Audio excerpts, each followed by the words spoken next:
Fox Sports. We are Blackmore. We are Arizona.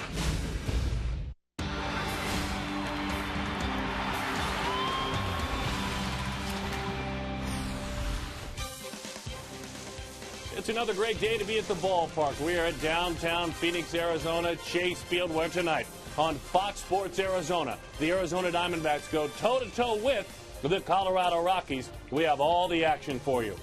Hi there, folks, and welcome back to the ballpark in a unique setting. My name is Darren Sutton. Rockies, Diamondbacks here moments away, but my color analyst, Luis Gonzalez, his number's out there on the wall, has just returned from New York, representing Arizona in the Major League Baseball amateur draft. Of course, it continues on today. We've got to get him. Going to go to work. We're going to go to his office, so away we go.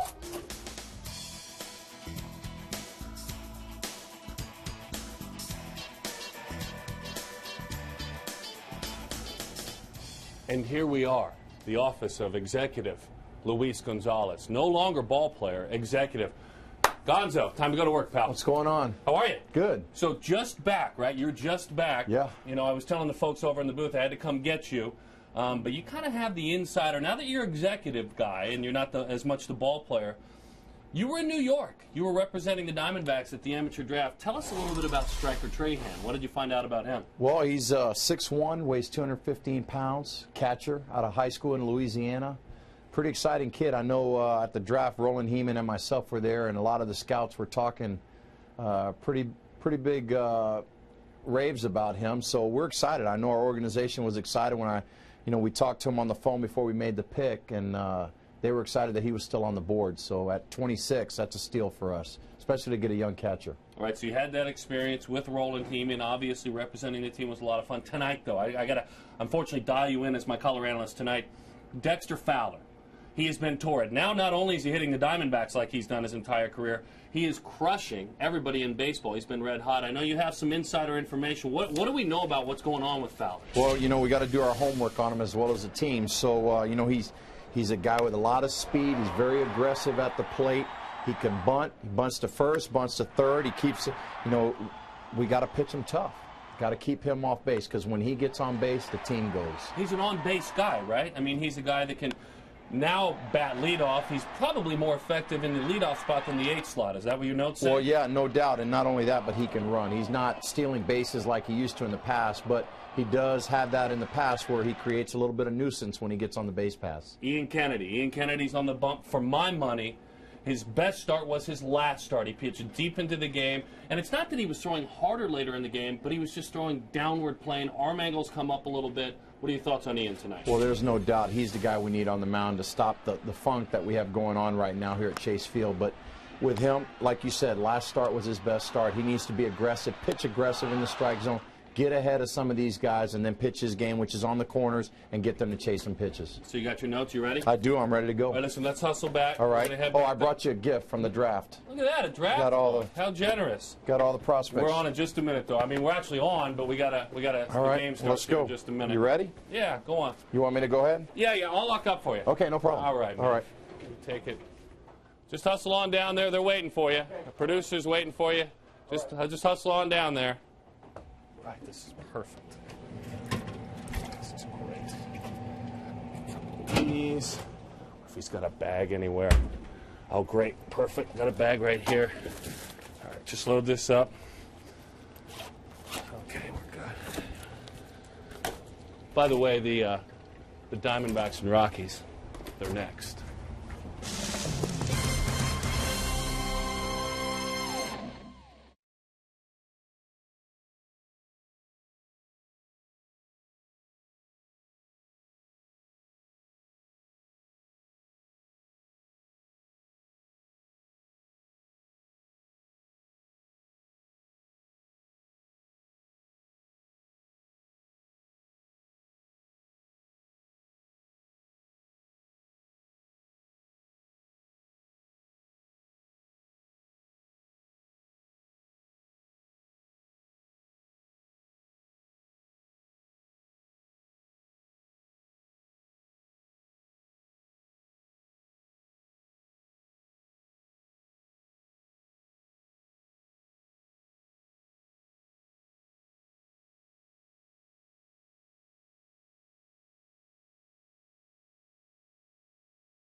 By Gila River. Gila River Casinos, proud partner of the Arizona Diamondbacks. The Diamondbacks and their foes in the National League West, the Colorado Rockies, go toe-to-toe. It is Jeremy Guthrie. It is Ian Kennedy. Kennedy looking to right the ship. He's got a tough mountain to climb. Dexter's waiting.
He carries Young's glove with him. Hit me on the move, and Young then heads out to play. I like a defensive back, play center field out there. Ohio born and raised Jim Tracy. I don't know if they talked about it a lot in Ohio, but the word is swagger, and there is some swagger for these Rockies. They're embracing that attitude, and it helps when you hit, when you have swagger. And the lineup is hitting. Fowler has been incredible. Marco Scudero, the prototypical two-hole hitter, MVP-like year for Cargo. It's Kadire, future Hall of Famer Todd Helton, Jordan Pacheco, Willen Rosario homered last night, DJ LeMahieu, and Jeremy Guthrie. Ian Kennedy ready to roll, the 27-year-old right-hander, going to work against Dexter Fowler. And we're underway here at Chase Field. The numbers on the season: 11 starts, 4-5.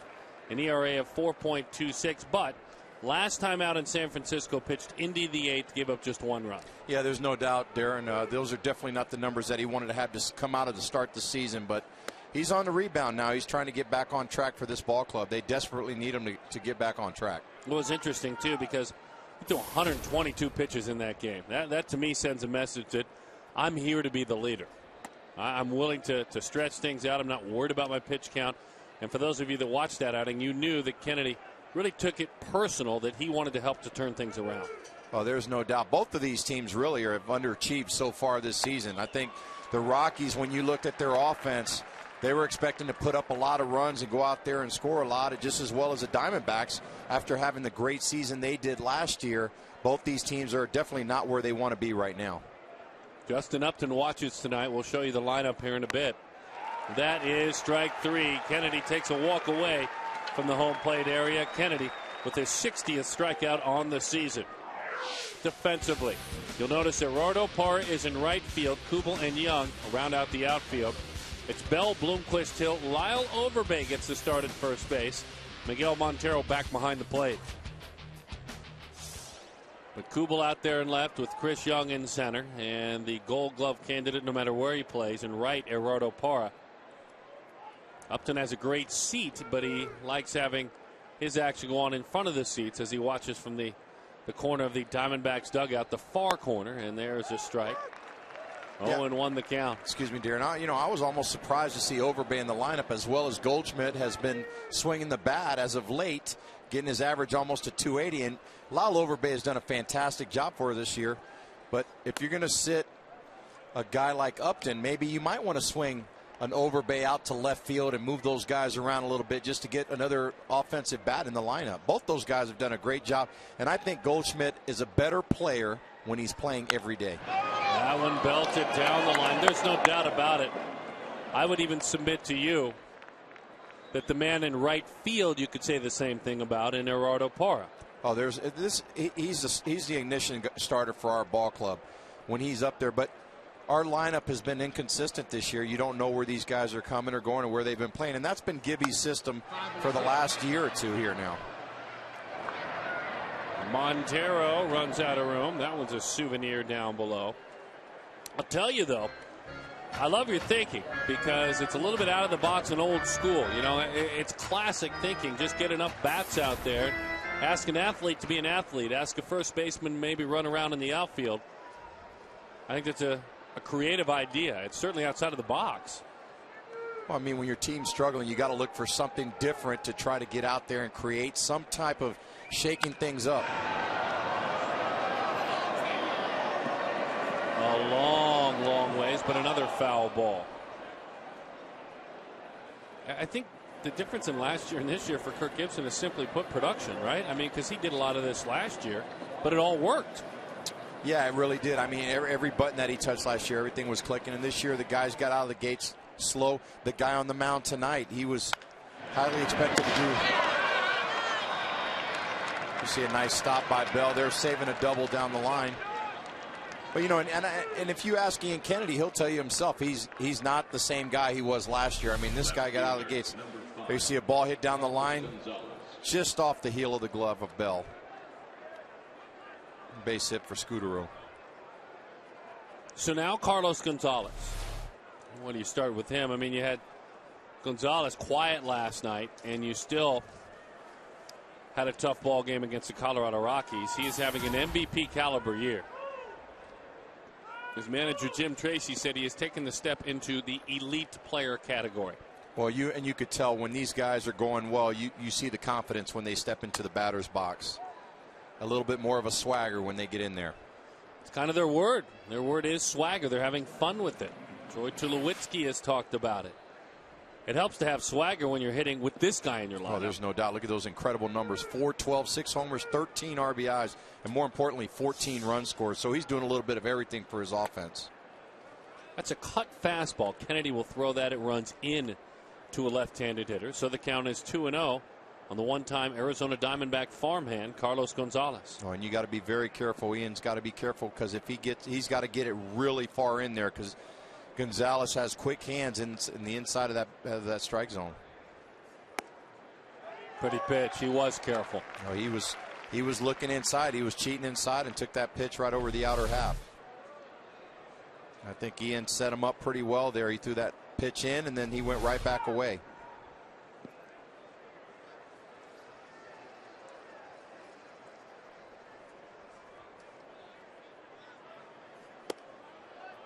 Arm angle underneath that one a bit. The pitch is high. 3-1 the count to the man they call Cargo. Kennedy he's gotten touched up by him once, but overall you're pleased with that. 235 career. Well, he's got to be careful here. He's in a hitter's count for Gonzalez. He's going to be looking dead red right here. 9-game hitting streak. Stayed back outside. Stayed away, and I think Ian set him up already because when he threw that pitch earlier in the count, he came in under his hands. And here you see the fastball running away from him, and there you see Carlos Gonzalez kind of leaking with his front hip, trying to look for that ball inside. He's cheating to try to get to that ball in the inner half, and Ian stayed away with the fastball. So the battle rages on. Scudero is already running on a 3-1 count. You can bet your boots he'll be going again. he draws the attention of Ian Kennedy. 5 stolen bases for the veteran Scudero. He's been caught twice. Get enough threat from the top 4.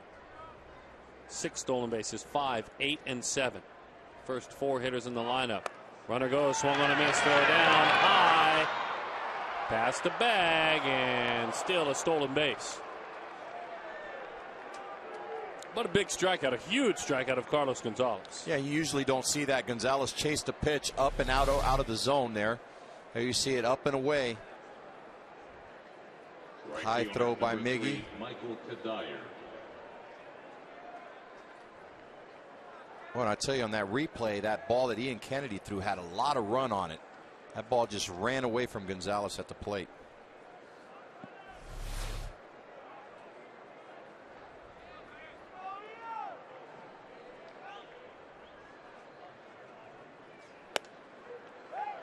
Belt tie, strike 1, Michael Kadire. Kadire signed as a free agent over the wintertime, was 1 of 4 last night. Just a steady baseball player. I'm not going to give you the flash of Carlos Gonzalez or Dexter Fowler.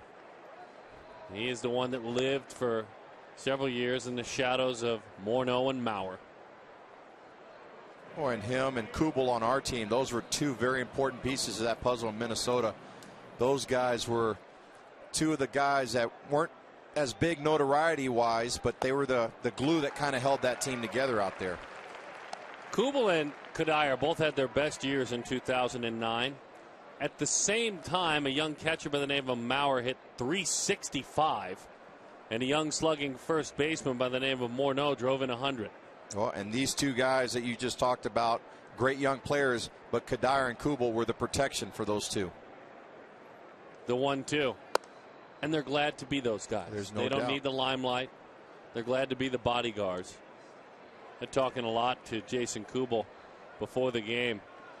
He came up a couple of years after Kadire was already in the big leagues. But boy, do they both give a lot of credit to Torrey Hunter for who they are. Coming through that Twins organization. That is strike 3. Kennedy cleaned it up nicely. By the way, the right-hander just struck out the side.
Scoreless ball game.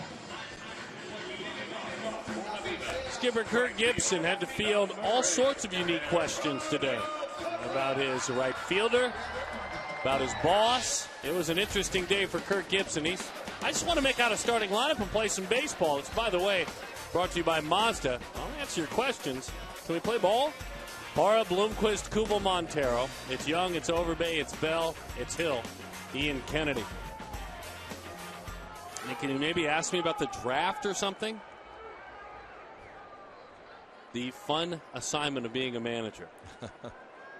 Comes with the territory. Questions about your ball players, questions about comments your boss might make about his ball club. Kirk Gibson handles it pretty well, all in stride. He might cut you off. He might shorten the conversation, but he's always respectful to those on the other side of the table. I give him credit for that.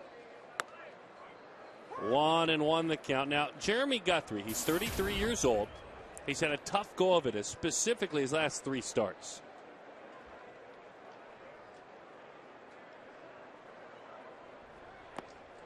Two and one the count. Parra back at the top of the order.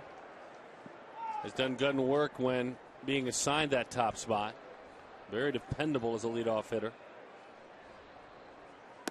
Pitch is low, 3-1 the count. 290 this year as a leadoff hitter. Do you like him at number 1? I do. I like him at the top of the order because he creates a little bit of havoc up there.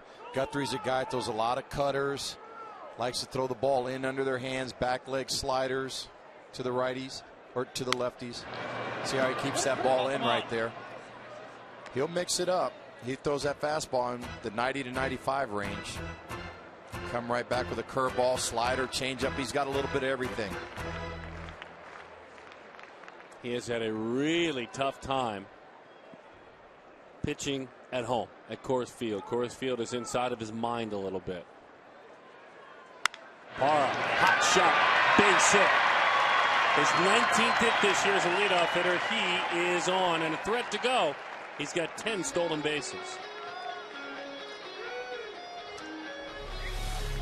Where you see Parra short, compact, doesn't even lift his front foot, just stays out, gets the bat head out in front, hits a nice line drive past the diving second baseman.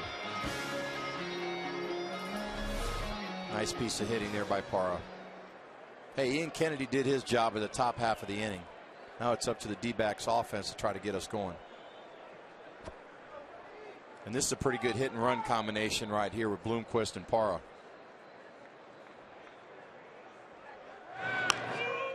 Especially with a guy who likes to throw that cut fastball and sliders to the right-handed hitters.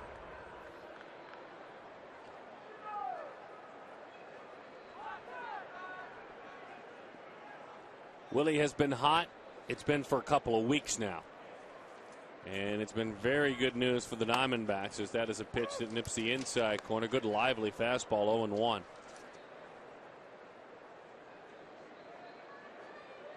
He's reached base safely, Willie, in 15 straight games. Now that includes a couple of off days in between. That's 3 good weeks of baseball. Yeah, he has been the Willie Bloomquist of old, like he started last year. He got off to a hot start to start the season.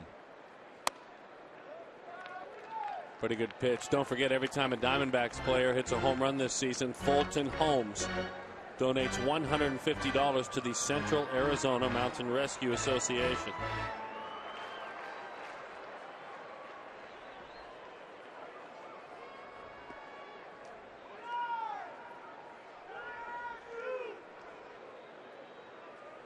Breaking ball, ground ball surrounding it. And a good hard slide. Kind of staying up on top of that bag. Parra bangs into the second baseman there. They didn't have a shot at 2, I don't think, though.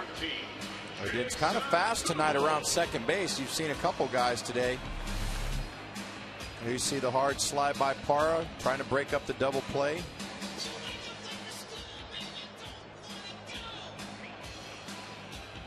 Mayhew didn't have a chance. Clean slide, the way it ended up. It's Clean okay. slide, yeah. He knew he didn't have a chance. Just a scooter roll, slid past second base. So it's a little hard out there tonight.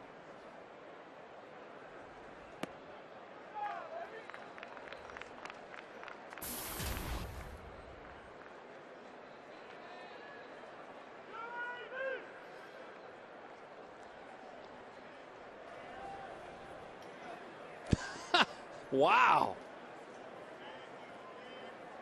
A little tough right there. Basically saying her husband stinks.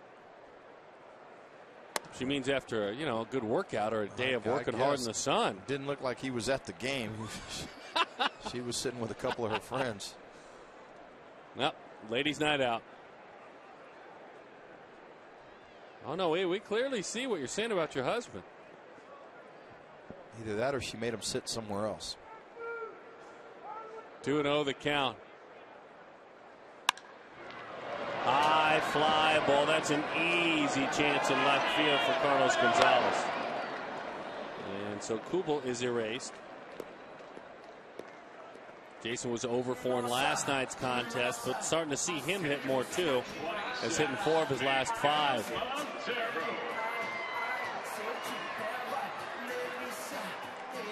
You know, I think last year we kind of pushed the envelope a little bit more. We were a little bit more aggressive, going out there trying to steal some bases. And this year it just seems a little bit more station to station, trying to let guys drive the ball. I think you got to push the envelope a little bit, try to make things happen, especially when your ball club's struggling. You don't want to run into easy outs, but you want to get some movement out there, a couple hit and runs. Not now with 2 outs, but you want to try to create something out there. And they do have quite a few caught stealings. Maybe that's causing them to be a bit tentative. Maybe it's throwing out the anchor a little bit more, but I think your advice is don't let off the gas yet. No sense. And if you play station to station, it's not going to happen the way our offense has been going. Top spin, fly ball, right field. Montero is erased.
I think he's over trying, and things aren't coming naturally to him. He's tried a lot, and he's a little bit lost in who he really is.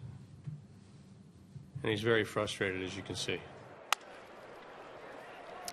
Back at Chase Field as Todd Helton grounds out to start the top of the second inning. Mark McClung with you right by the Diamondbacks dugout. And for a second time in 4 days, Justin Upton not in the lineup for Kirk Gibson's crew. Kirk Gibson saying before the game that Upton really needs to clear his mind. He said he didn't want him picking up a bat at all today, just getting away from baseball, and even talked about on one of the local radio shows about maybe sitting him down for 2, 3, 4 days just to keep him from grinding. Upton was downstairs taking a little bit of batting practice inside the tunnel, inside the cage during BP, but for the most part, just kind of a mental health, a mental rest day for the Diamondbacks' most dangerous bat. Kirk Gibson did say in his press conference before the game today he did not know how long he was going to sit Justin Upton, that it is a day-to-day decision. Guys? Thanks, Mark, for looking into that. We appreciate it. I know it's a subject that once you make a decision like that as a manager, as we talked about earlier, you've got to answer questions about it right away, and Gibson willing to answer those questions. Well, there's no doubt. I mean, he's probably the most important piece to the puzzle with this ball club. I mean, we've made this guy the marquee centerpiece of the team, so he's got to definitely clear his mind and try to get back out on the field and put up the numbers that he did last year.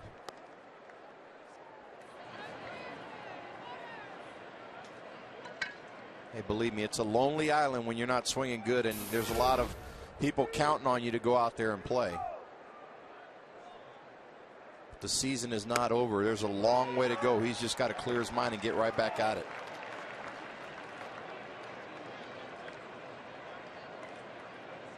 And there you see Ryan Roberts talking to him over there. And, you know, there's no doubt he wants to be out there right now. But when you're struggling, it's probably best for the team to give you a day off, get somebody else out there to try to get hot. Off the glove of Willie Bloomquist. And into center field for a base hit. Middle 90s, late 90s, as we see this base hit again. For you, in Houston, Texas, or maybe a stop after that in Chicago, where was it that you maybe felt like you hit the wall, or you found frustration more than any other year? And what'd you do to get through it? Well, or was it yearly on occasion? It seemed like every year. Right. You know, you hit spurts at times. I mean, early in my career, I was 250, 260 hitter. It's just you learn. You learn from your mistakes, and you try to learn from your teammates and try to use them as to help you out. I mean, you're not going to figure this game out by yourself. You'll learn your swing sooner or later, you know, the more years you're playing. But he's 6 years in right now. I mean, now is the time where he has to come out here and produce for this team. And, you know, being the number 3 guy in the batting order, there's pressure to it, but you got to go out there and produce. If you want to be the star player, you want that pressure on you. Yeah, that 3 spot has been a tough go of it for the Diamondbacks this year. Gibson has seen a slugging percentage of .396 out of that spot. That's 11th in the National League. 24 RBIs, that's 13th as that one has popped up. And to 52 strikeouts out of the 3 spot, the 3rd highest total in the National League. So it's been a tough go of it. That man has been busy. Well, he's had his binoculars not on ball players lately. He's had them on young ball players, amateur ball players. I know you were in New York yesterday at the MLB Network and the MLB Network studios. Quite an experience to be a part of the draft, huh, with Roland Heeman? It really is. It just the process of all the scouting directors, Ray Montgomery in charge of all that. And there you see a ball hooking down the left field line. That's a fair ball off the foul pole. And that is a double. Oh, the D-backs caught a break there that ball bounced out. Pacheco would have scored easy on that. That ball was hooking, and it just stayed in the fair, just inside the fair line there. Fair territory. A tough break. Willing Rosario drives it. Hey, last night the 6 through 8 hitters, and that's where we are right now, were 6 for 11. Here they are again. Anyway, you were talking about scouting and drafting, and yeah, well, Ray Montgomery and his scouting directors have been all over the country looking for players, and they've done a fantastic job. Yesterday was an exciting time picking our number 1 pick, striker Trahan, catcher out of Louisiana. And there's a lot of room for some great young ball players. These guys have been busy. There you see a couple of them right there. They've been on their laptops last couple days, traveling from here at Chase Field over to Salt River Field, our headquarters for the draft. And it continues again tomorrow. I think they're continuing their work right now, following along. And that's not iPads or iPhones over there. That's an old laptop. They want to make sure they get the information correct as they research in that office. Striker Trahan, you mentioned him. He went number 1. The young catcher was a shortstop, Jose Munoz out of California. We know Jake Barrett, number 99, a local product. Number 99 at Arizona State, at one time a starter, now the closer for ASU. A nice tie-in to be able to draft Jake Barrett. Yeah, it really is to have a local product coming out, Jake Barrett. And then you see Chuck Taylor, another guy, center fielder. Ronnie Freeman, a catcher. Catchers seem to be the theme this year in the draft. A lot of young catchers going, a lot of high school guys. After the kid from Florida got drafted very early. I think he was the number 3 pick or 3 or 4 pick. And then after that, you saw all high school catchers. So that seems to be a hot item right now. If you can catch and you're a young player, seems to be the fastest way to get to the major leagues. Mamas, don't discourage your babies. That is a fastball at the belt. It's a strike. 1-1 the count on the pitcher, Jeremy Guthrie. Don't let him come out from behind the plate. No, and you know, it's a grueling position to be back there, but if you're able to do it and you can hit a little bit, it's going to pay off in the future. Ask a guy like Miguel Montero. In on the corners, looking to take a shot at the plate. Swing and a miss. 1-2 the count. Now, Guthrie is 0 for 15 this year with 6 strikeouts. Due for 27 in his career. Or 37, I should say, with 19 strikeouts.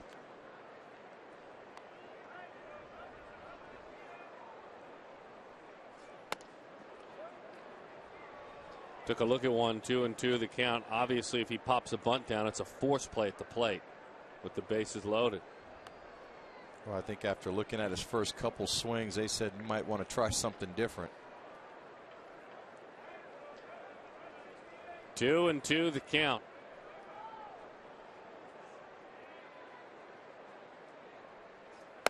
That'll do it, and a big strikeout.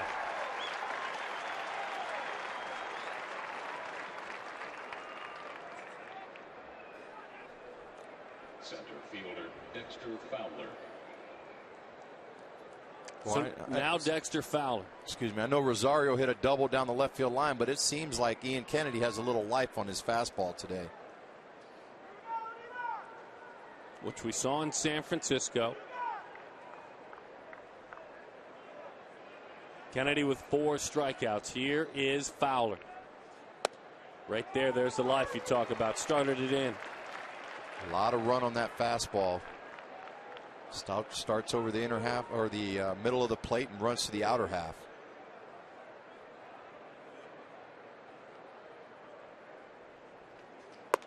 Everybody's streaking for the Rockies, by the way, and I'm talking about the legal kind. You talk about a hot team offensively. These are all active hitting streaks, huh? How about that? Wow. I mean, right through the quad. They're all streaking. 1-1 the count. 2-1. And this guy at the plate has been one of the hottest hitters for him as of late.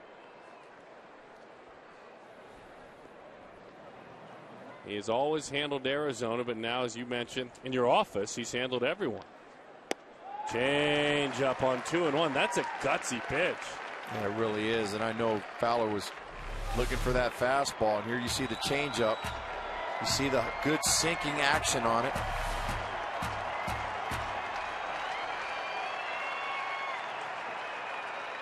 Now, this is the money pitch right here. You don't want to go 3-2 because then the runners will be in motion. Got him. Ian Kennedy leaves the bases loaded. 5 strikeouts for the right-hander with a lively fastball tonight.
Miller time later on in today's game. It's brought to you by Miller Lite. Chris Young, Lyle Overbay, and Josh Bell. And they're all going to work against the veteran right-hander Jeremy Guthrie. We talk about Guthrie.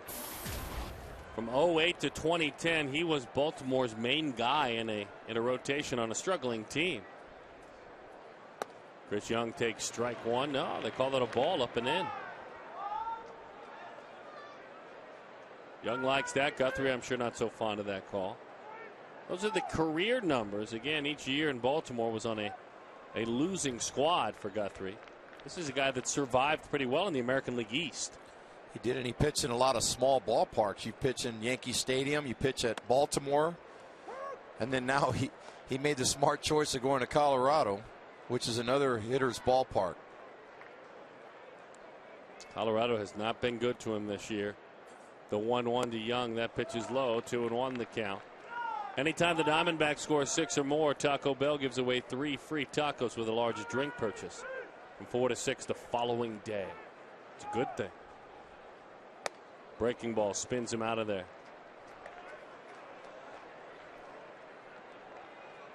Well, here's Young's in a good hitter's count, 3-1.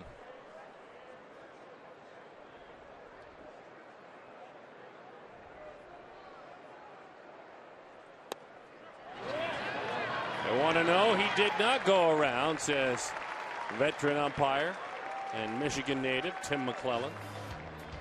So Chris is on with a walk. That is his 13th walk this year. Well, what do you say about Lyle? As the veterans like Bloomquist and Kubel have continued to play because of a hot Paul Goldschmidt, Overbay has not. In his last 18 games, he's hitting almost .430. Yeah, it's really been tough for, when you got 2 first basemen who are starting to get hot. Overbay was hot for a while and Goldschmidt wasn't. And now it seems like Goldschmidt got hot and he desperately wants to get Overbay in the game. Kind of hoping that carries over to some of the other guys on the club instead of his his 2 first basemen. Well, I like your idea. You've got the first baseman putting on an outfielder's glove on occasion. I think it's creative thinking. It's been done before. I mean, throw him out in left. Of course it has. Throw him out in left field. These guys are athletes. Gracie will tell you they're the best athletes on the field. Well, I wouldn't go that far, but. Okay. Overbay takes inside. 2-0 the count to Lyle. But if you're going to do it here at home. Don't put them in a comfortable situation. They know this ballpark. And that's just throwing something out there, seeing if it sticks. But, they have their solutions and their plans in there. You see a quick check over.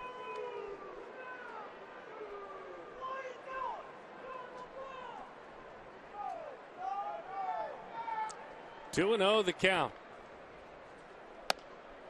Off the plate, it's 3-0 to Lyle.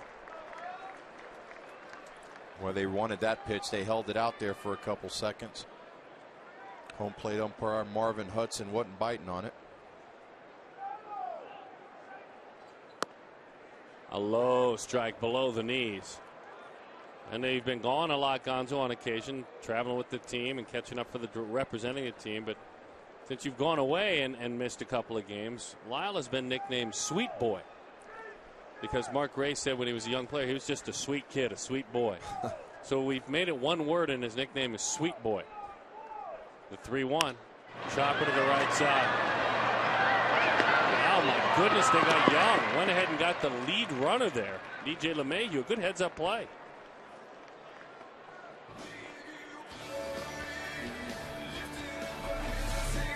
You see Lyle with a 3-1 count. He went for a ball down and away. Nice play by LeMahieu.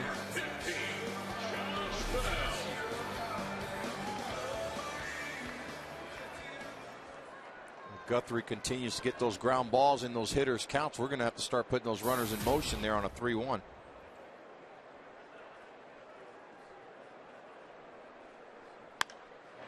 High pop. Bell has a trio of Rockies chasing. A little bit of a slip when he hit the dirt, and a nice job by Jordan Pacheco. Talk about how hard the surface is with that sandy part of the top of it. Pacheco a little slip, and he stuck with it. Second baseman, number 2, Aaron Hill. Yeah, a little turf and dirt.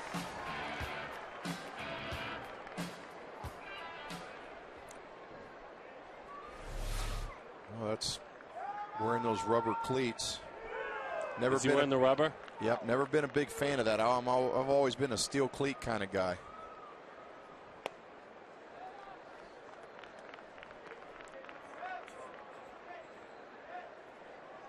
I used to like to use the rubber cleats just for batting practice. I always like getting that extra traction when you're in the batter's box with the steel cleats. Even when I played in the Astrodome, I played for the Houston Astros early in my career. I wore metal cleats because when you get in that batter's box, I like to get that toe hold in there. Yeah, the traditional spikes are obviously made of steel, and as he's saying, dig in, and they're thicker. The plastic or the rubber, thicker, and just a little bit more on top. A lot of guys would wear, though, the plastics or the rubber on turf, wouldn't they? Yeah, a lot of guys do that because of the comfort for their feet, and you know, I've always been kind of an old school guy. I like the metal bottoms. I had plastic cleats, but I only wore them in batting practice, or I wore turf shoes. Aaron Hill drives it to deep left field. Get on up there.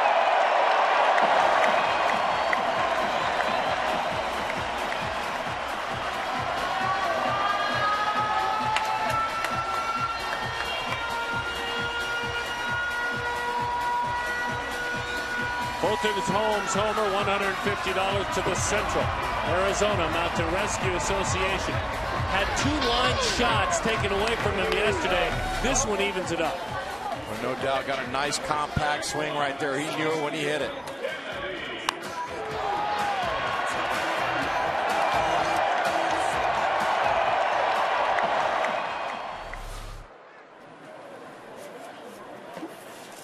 Boy, and the Diamondbacks don't have your prototypical number 8 hitter. I mean, Aaron Hill's a guy who's hit in the middle of the batting order. Today, he just so happens to be hitting 8th.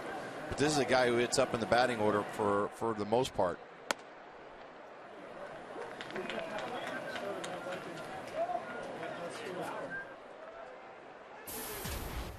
There you see Ian Kennedy now with 2 outs, a 1-1 count.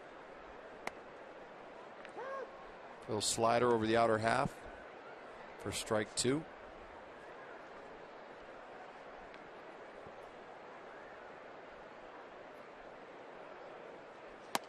Kennedy looks at that one away. 2-2 the count. 6 home runs for Aaron Hill. 20 runs batted in on the season.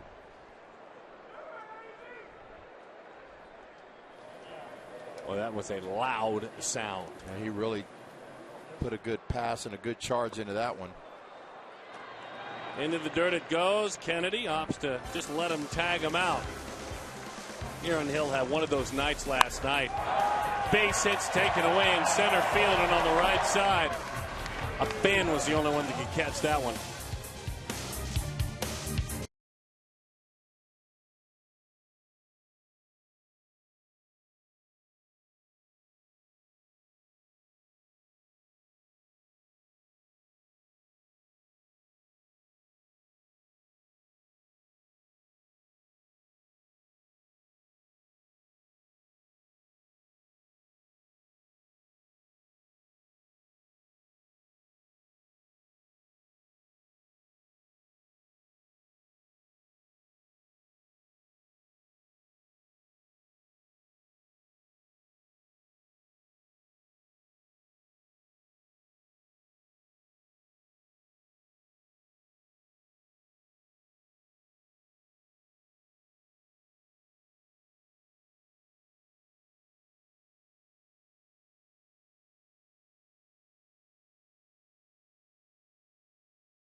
Diamondbacks on top of the Rockies.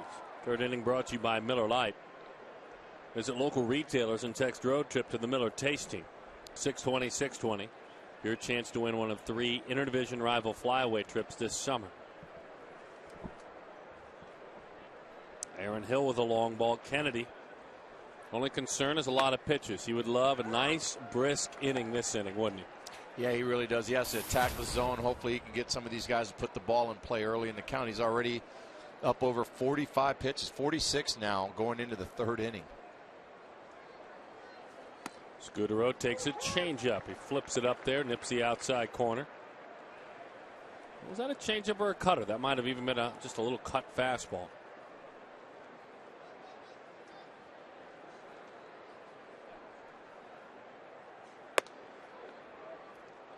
Be getting a lot of help with that pitch. Hitters have been chasing. It's looked good. Yeah, he got Gonzalez on it once. He's gotten Fowler on it a couple times, going up in the zone to reach up for it. Belted center. Young is on the move. Still going. He looks up. It's below the home run line. So Scudero legs out a double for Marco Scudero, his 8th double of the year. He's 2 for 2 tonight.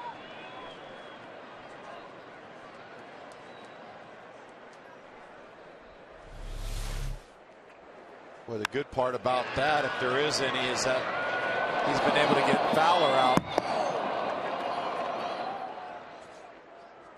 Been able to get Fowler out just before Scudero comes to the plate.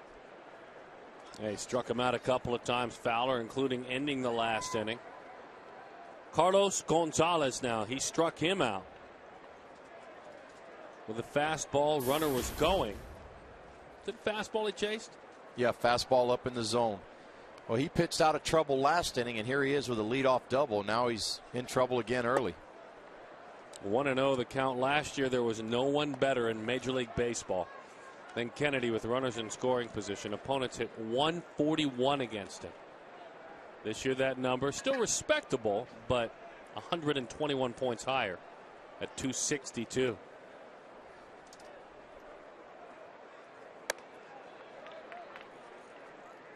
Two and 0 the count. Boy, it seems like he's trying to go up and in and up over the plate on Gonzalez, trying to keep it up in the zone. Definitely, he's left-handed hitters more than likely. Most of those guys are low ball hitters. They look for that ball down in the zone.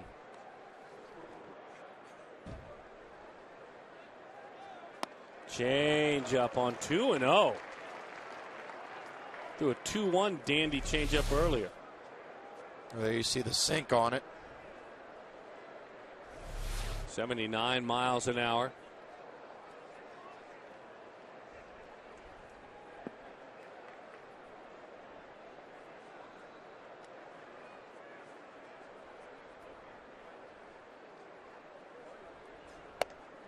Three and one.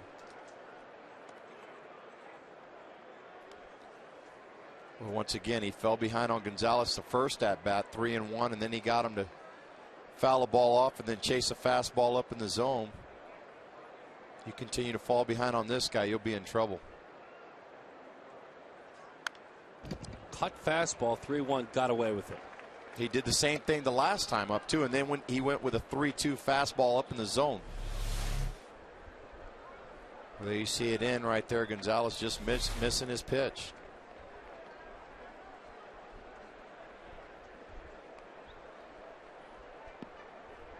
Get that runner in scoring position. Does he throw a 3-2 changeup here? Let's see.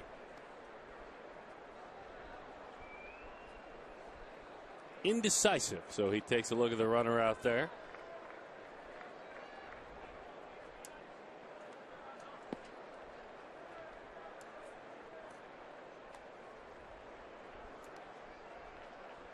The 3-2 pitch. Fastball right by him. Wow.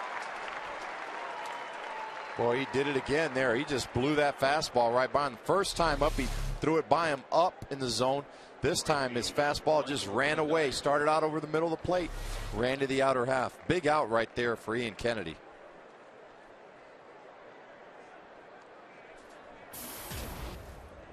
Boy, Fowler and Gonzalez hitting 1 and 3 in the order. Both of them struck out a couple times already tonight.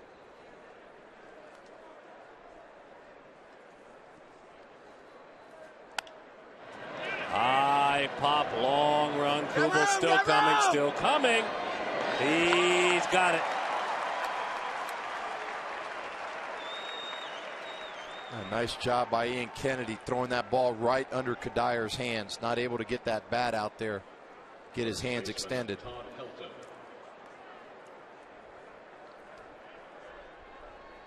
Here is Todd Helton.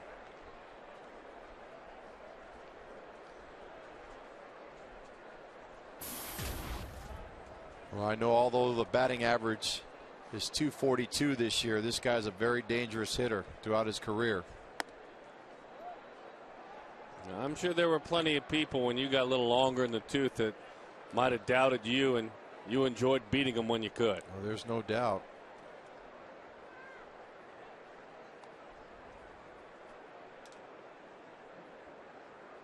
The 1-0. 1-1 the count to even it up. 352 career homers. 564 career doubles, leading all active players now.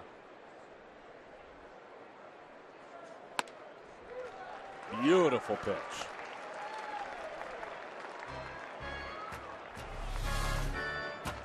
Well, you see the fastball running away again. It seems to be freezing up a lot of these hitters. They're not being able to get good swings at them.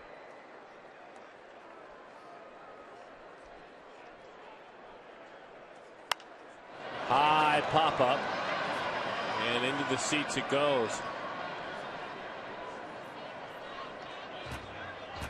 He tried to elevate the fastball there to Todd Helton.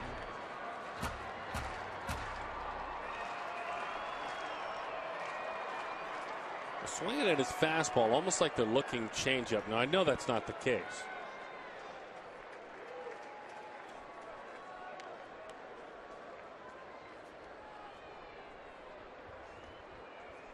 The Rockies are the best of the best with regard to runners in scoring position. Number 2 on that list might surprise you. Houston.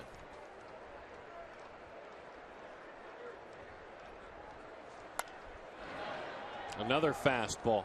Well, and I think when you look at that stat once again, that you see Colorado at the top, you look at their lineup there. It's with Tulowitzki, who's not playing now. He's out for a while, but it's pretty much a veteran lineup right there. A bunch of professional hitters that are sitting in the middle of that order. This man in the box has hit .331 in his career with runners in scoring position. Curveball. Didn't throw that one with conviction. 2-2 the count. .331.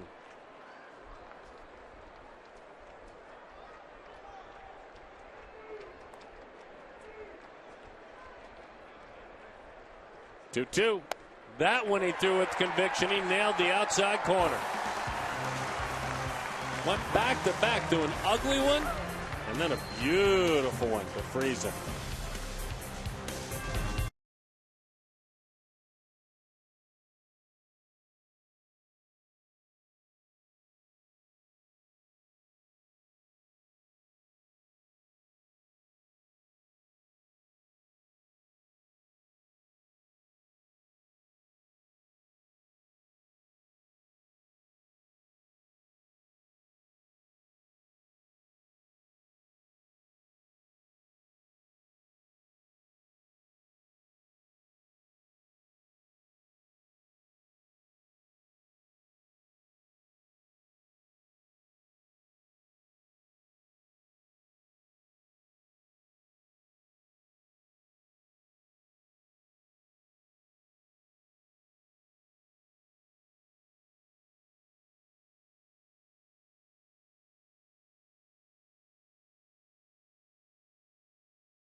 the brothers and sisters and families come out and enjoy themselves.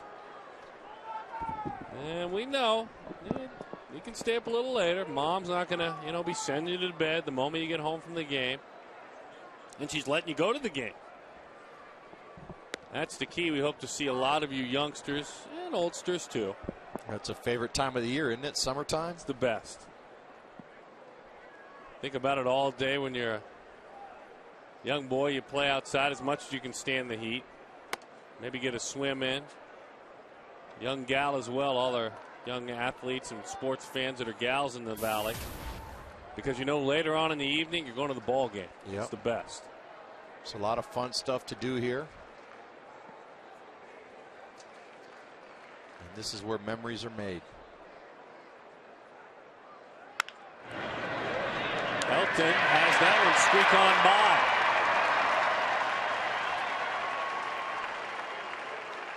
Well, that's a strange play right there. You don't see that happen too much to a guy like Todd Helton. That ball got in on Parra. Took an awkward dive at that. So now Willie 0 for 1, reached on a fielder's choice back in the first inning. I want to see if Parra's going to be in action right here trying to move.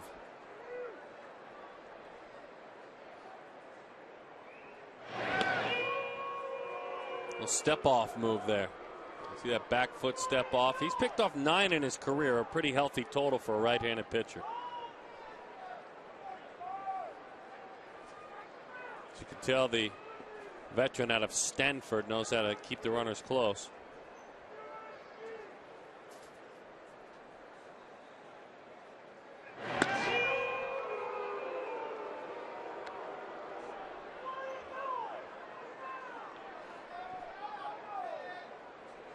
There you see Parra 10 out of 13.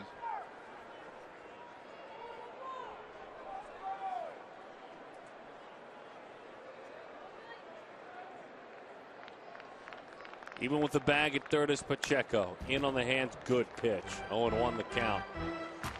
It seems like Guthrie this inning is just trying to bury the ball in under left-handers and come in on those right-handers to set up that breaking ball, that slider.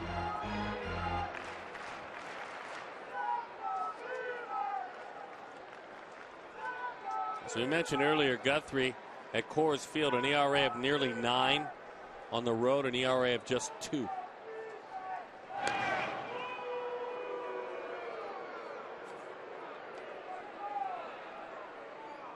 This is all legal here, Gonzo, with the step-off move. Well, there's no doubt once he clears the rubber right there. He's pretty quick going over to first base for a right-handed pitcher. And that jump move, as you said, as long as that foot clears the rubber, that jump move is right on the edge of being legal.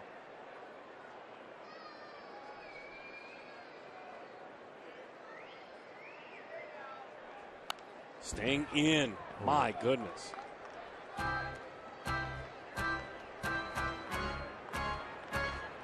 Boy, and as a hitter now with 2 strikes, you don't want to give in. You got to stay.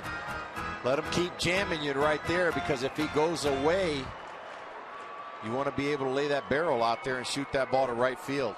If he comes in on you and you get jammed, maybe you can loop something out in the outfield.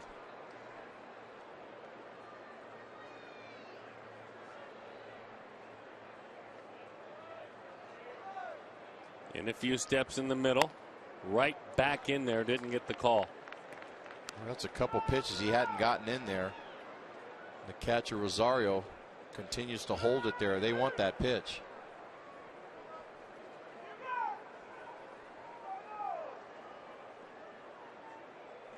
Nothing doing with Parra yet.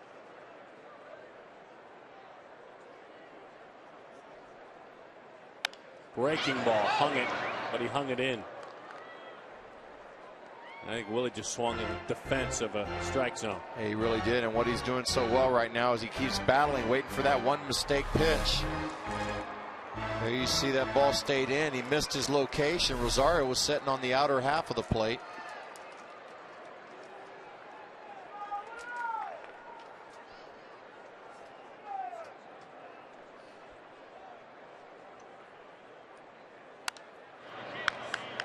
popped foul up and into the seats. We'll do it again. It's been a great at-bat right here for Willie Bloomquist. Continues to battle with 2 strikes.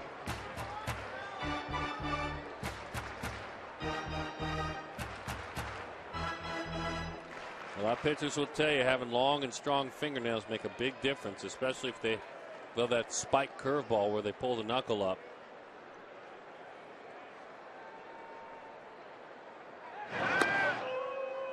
Got quick feet. He's doing a nice job keeping Parra close. I know he's getting the business here in the ballpark, but he's doing his job right now.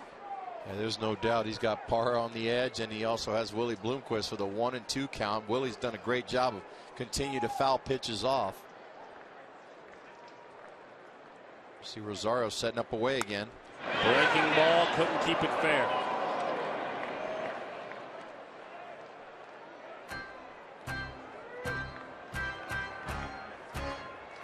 Well, how many pitches is that right now that Willie's been up there?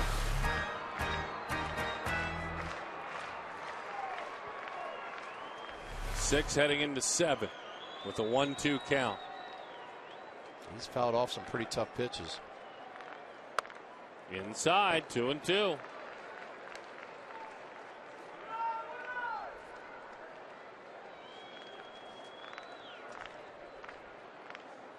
And for me, that's been our all-star right here the first half of the season, Wade Miley.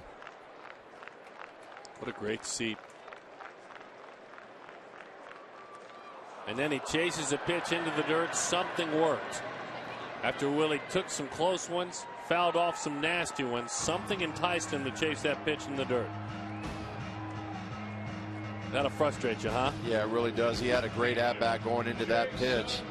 He just saw the ball down and chased it. So you're talking about Miley, a possible all-star. You were the all-star ambassador last year. The all-star game in Kansas City, George Brett takes over your role. What is your favorite event, folks, at the Major League Baseball all-star game? The game, the home run derby, the fan fest, or the celebrity softball / futures game? I'll include that since you managed in it.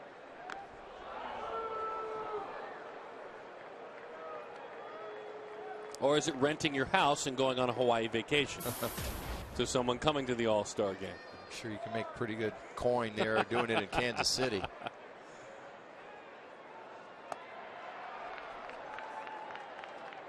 It was all fun, wasn't it? Yeah, you know what? I couldn't have been any prouder of the way our city and the state of Arizona welcomed everybody here. You know, everybody talked about the hot weather and everything. Just the accommodations, the airport, the hotels, everybody was fantastic here. Inside, 2-0 the count, and you did nail one key that was out of all of our hands. It was very cooperative weather, and people were cooperative, embraced this opportunity to host. This is a great host city, though. Oh, there's no doubt. We've been very fortunate to host a lot of major events here: Super Bowls, NBA, you know, playoffs, all-star games. Bounced into the dirt. 3-0 the count. Interesting. He may pitch after pitch to Bloomquist. It's nowhere close to Kubel. To get a green light here? Oh, absolutely. I would think so. You're up 2-0.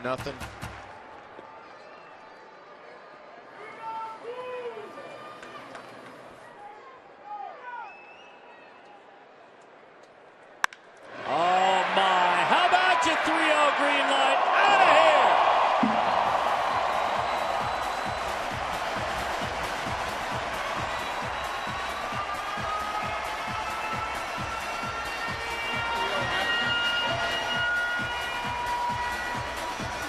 Nobody, and I mean nobody, since Kirk Gibson took over as manager, is more aggressive on 3-0.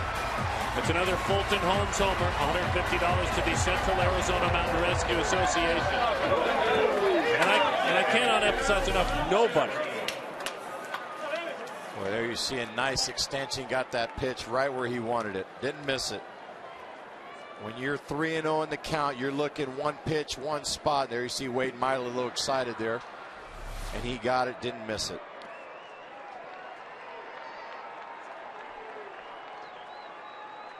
Nice call, Darren. Well, no, you asked. I didn't call. You were way ahead because I think you took care of me. I think you knew my answer.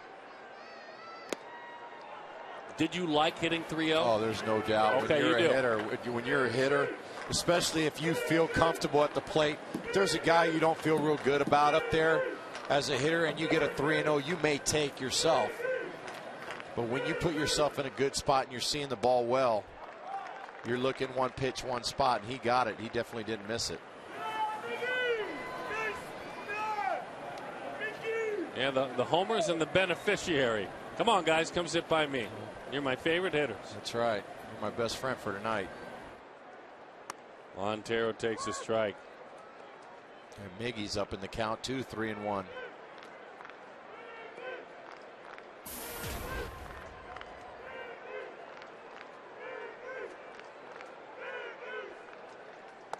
Bad curveball, stayed high, missed with it. So the Diamondbacks now on the season are 5-for-10. When they take a whack at it 3-0 and put it in play. 5-for-10. Obviously the 5 hits the most in the National League. They've got 2 homers. Colorado also has 2 homers. But Arizona's 10 balls put in play on 3-0. Again, that's #1 in the National League. They were #1 in baseball last year.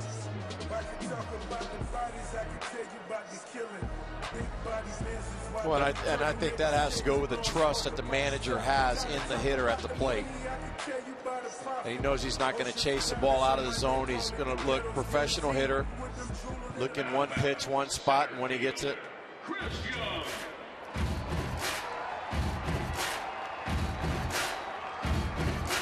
Well, that was like a group inhale together. You know, just taking it all in, those two. Just puffing their chest out. Some interesting video there. Young fastball.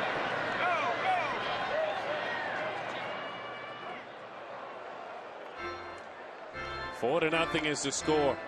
You know, when you feel down and out and you're losing confidence, you'll be proud. Sit up straight. Be proud of who you are.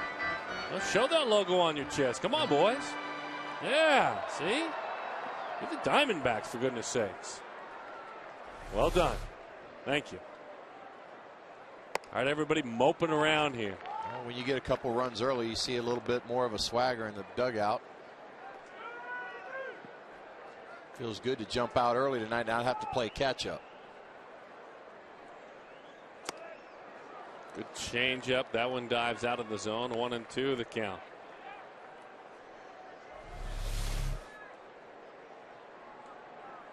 Well, that had a lot of dive to it right there.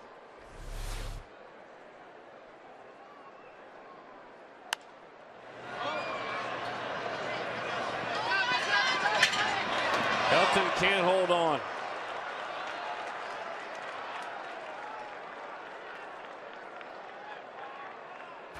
Well, you don't usually see Todd Helton miss too many balls like that. Kind of alligator armed it there at the end.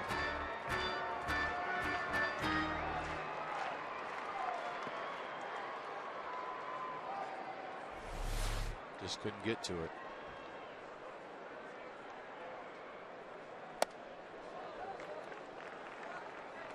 Two and two the count. Young. Boy, this is a guy we need to get going like he started out the season before the injury, crashing into the left center field wall.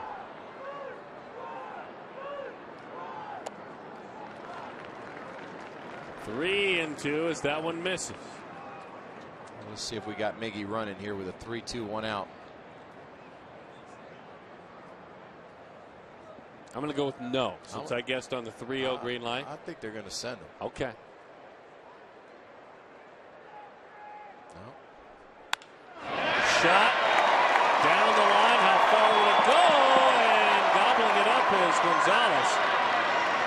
Boy, Chris Young was ready for a double. He was about halfway. He took a look up and said, uh-oh, I got a catcher in front of me. I better stop. Catcher with a tender groin area.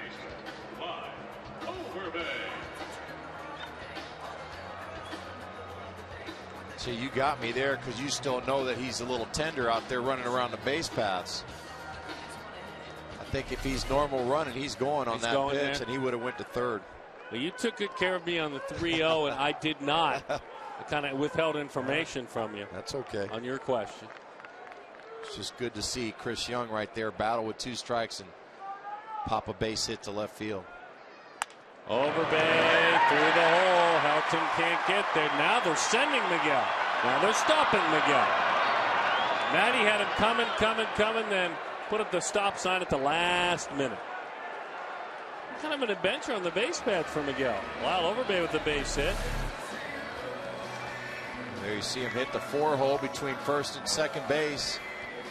Matty's sending him, and then he sees the outfielder charging hard for the ball.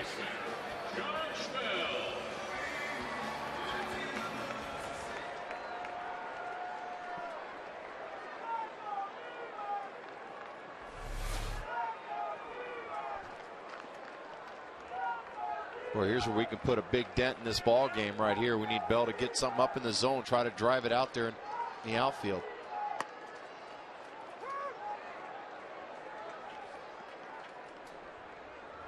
Oh, and 1 the count, Josh Bell. These 2 teammates together in Baltimore. Hot shot, diving stop, nowhere to flip it, and that's a tough break for Bell. Oh. Boy, he couldn't have hit that ball any harder right there.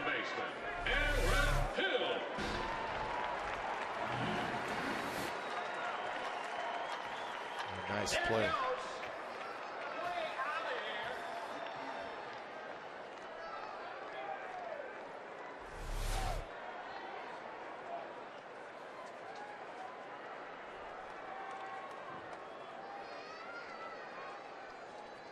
A tough break right there for Bell.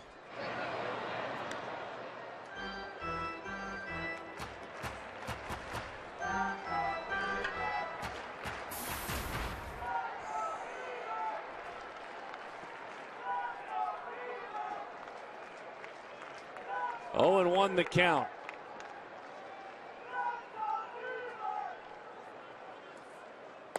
Oh, tough pitch. And it's a strike.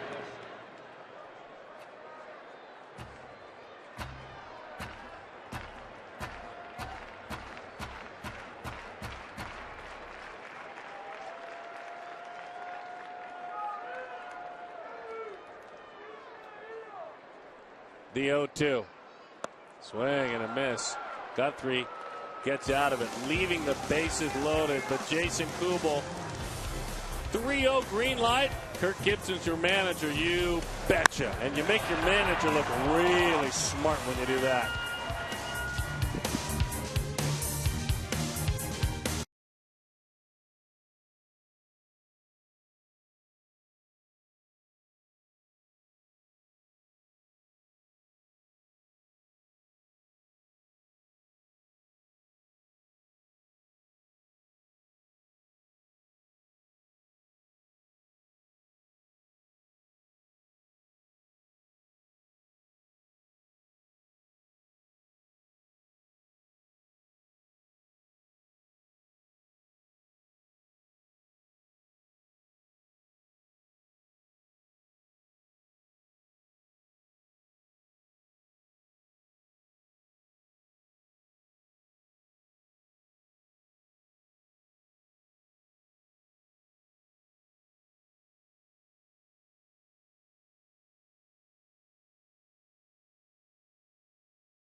Miguel Montero.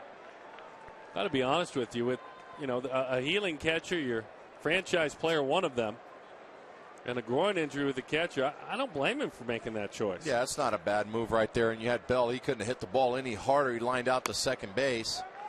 And then the guy after him was Aaron Hill, who homered the time before. So you take your chances right there, especially with one out. You don't want to get him thrown out right there. Went down, was giving himself the business a little bit. Took a trash can with him. And then went and talked with the skipper, looking for some feedback. Well, when you're a third base coach, you always second guess yourself. If it turns out good, everybody's happy for you, and if you get thrown out at the plate, everybody's yelling at you. So you can't. It's a hard way to win over there at third.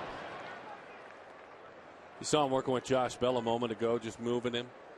He has really, obviously Roberts is already one of his projects, but he has taken on Bell, the big athletic kid. Just footwork, footwork, footwork, footwork. He just keeps saying the same thing. Yeah, and in my career, I was very fortunate to play with some pretty good third basemen. Matt Williams was definitely a gamer when he played out there, one of the best. I was fortunate enough to play with Ken Caminetti also. Oh, man. Who was very good with that arm that he had over there in defense. Made my job a lot easier playing left field with those guys over there at third base at the hot corner. Didn't have to chase too many ground balls down that left field line. Back-to-back changeups. Oh, what a sequence he just put on it. APS Energy All-Star, third straight start with 7 or more strikeouts. That's a career best. Our good friends and partners with APS.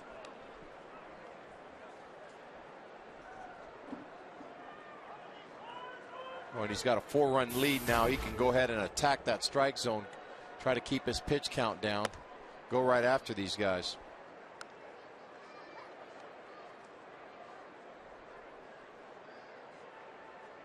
And we always preach the best pitch in baseball is the first pitch strike. Foul ball, 1-1.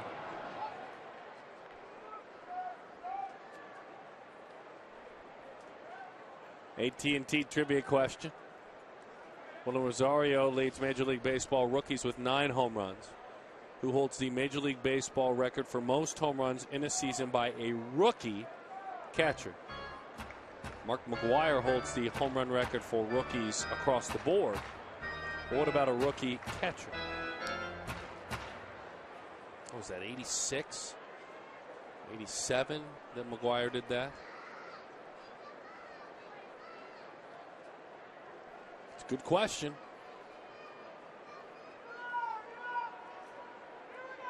One and one the count.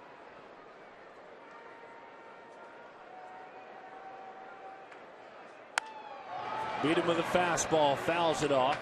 1 ball and 2 strikes. Got to take a stab at it. I'm going to say Mike Piazza. Wow. Holy cow. No text alerts or anything, guys. Promise you. Ball, foul ball. It's funny because as you guessed it, I just got a text from Mark Grace, who obviously handles the situation when day-to-day basis, if you will. There's the answer.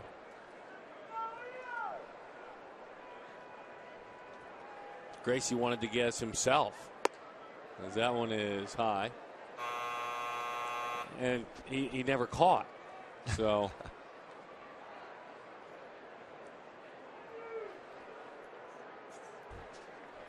then he threw James Skelton at me as a guess. Breaking ball, and you bet he called it himself. Told him that one was wrong, Mr. Skelton. But Mike Piazza. Second baseman, DJ. How's Tom Minnesota doing? The man who believed in him. Oh, he's doing all right today. I know he's He had a under the little weather. Minor setback yesterday. Thoughts and prayers go to him and his family. Try to get him back on track. You saw him in New York at the draft, correct? I did. He's expected to be released from the hospital tomorrow, according to reports.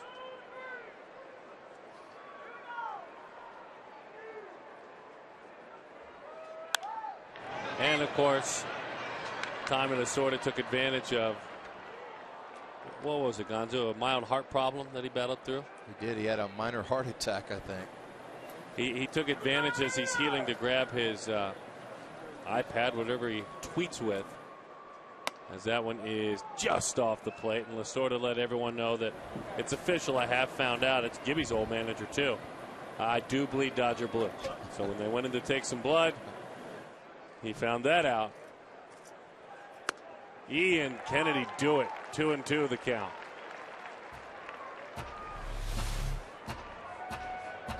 Well, I tell you what, his fastball is on tonight, and his changeup is just as strong. Just got a piece of it. He's seeking his 10th strikeout.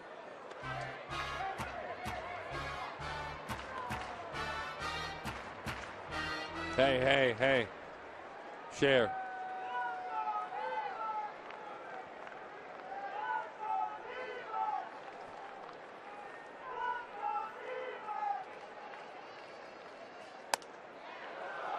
Just off the plate.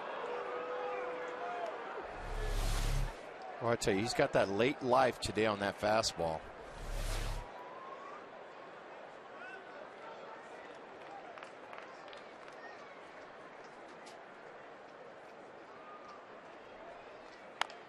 Little topper. Kennedy hops off the bump.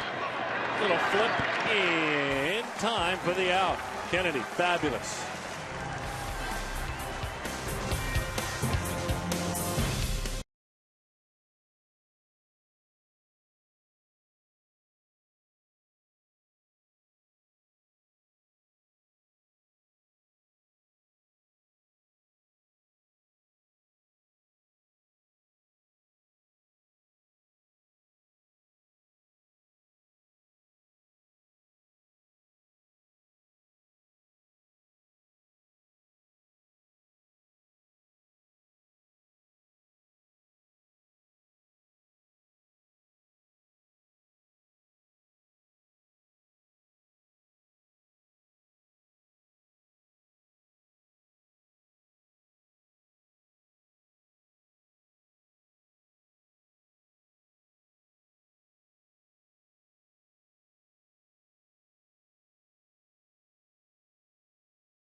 Jack in the Box. Right now at Jack in the Box, you can try the new Chipotle Chicken Club Combo. It's only $4.99 plus tax. AT&T, the nation's largest 4G network. AT&T, rethink possible.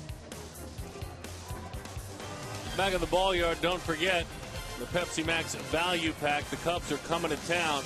Take advantage every day of that Pepsi Max Value Pack. Ticket, $19. You get Pepsi Max Value Pack. You also get a bleacher seat. Hot dog, 24-ounce Pepsi, free bottle of Pepsi Max. It's only 19 bones. Call now, 602-514-8400. Log on to dbacks.com/value. Pepsi Max Value Pack. We're all in with that. Oh, man.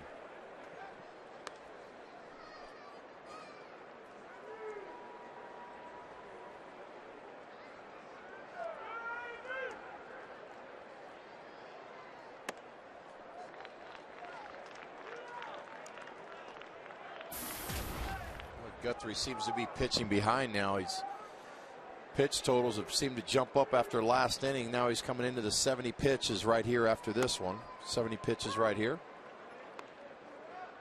And with that, the count is 2-1. Ian Kennedy.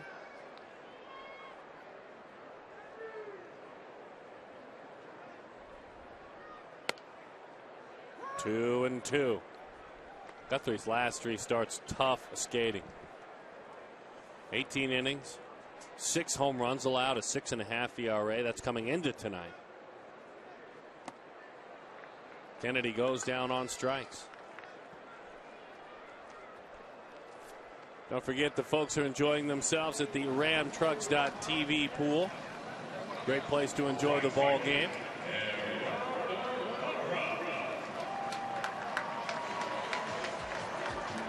They've had a little action out there tonight with Kubel. Yes. We look forward to calling a game out there again next year. Here's Parra. I want to call a game behind home plate. Right down there, right back there. Those great seats, Gonzo. That'd definitely be an interesting perspective from right down there. Yep. Could you help me with that? And you know people. Well, I think those seats are pretty much sold for the rest of the season. Okay, if they're sold, I don't want to take anything that's sold. Breaking ball is in. If you happen to find out with your contacts that maybe there's an open night, if you go ahead and purchase those tickets for us, then we'll do the game from down there. Sure. Well, I went from helping you out to purchasing them. Well, you know that man that sits down in that seat by the dugout over there, sure. that fancy black golf shirt he's wearing. You know he's not giving us anything. No, he's not giving it away. See our president, Derek Hall, president and CEO. Yeah, he's showing himself on television. Look how they're saying nice things about me, kids. Oh, they love Dad. Nope, no deals from him. Oh, there's Hayden Hall, his wife Amy. Sit up straight, son. You're on television. Dad, I bet they're burying you right now. 3-2 the count. So anyway, we look forward to that when Gonzo gets that all taken care of.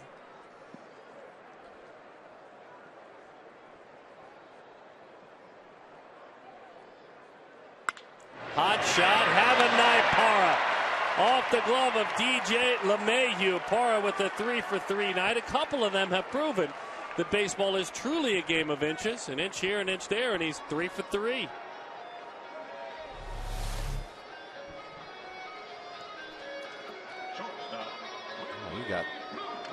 He got nice ups right there. That's nice try.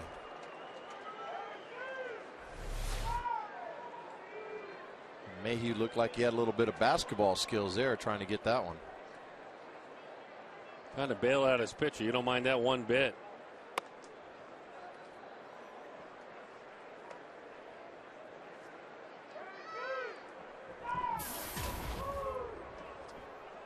One and 0 the count, Willie.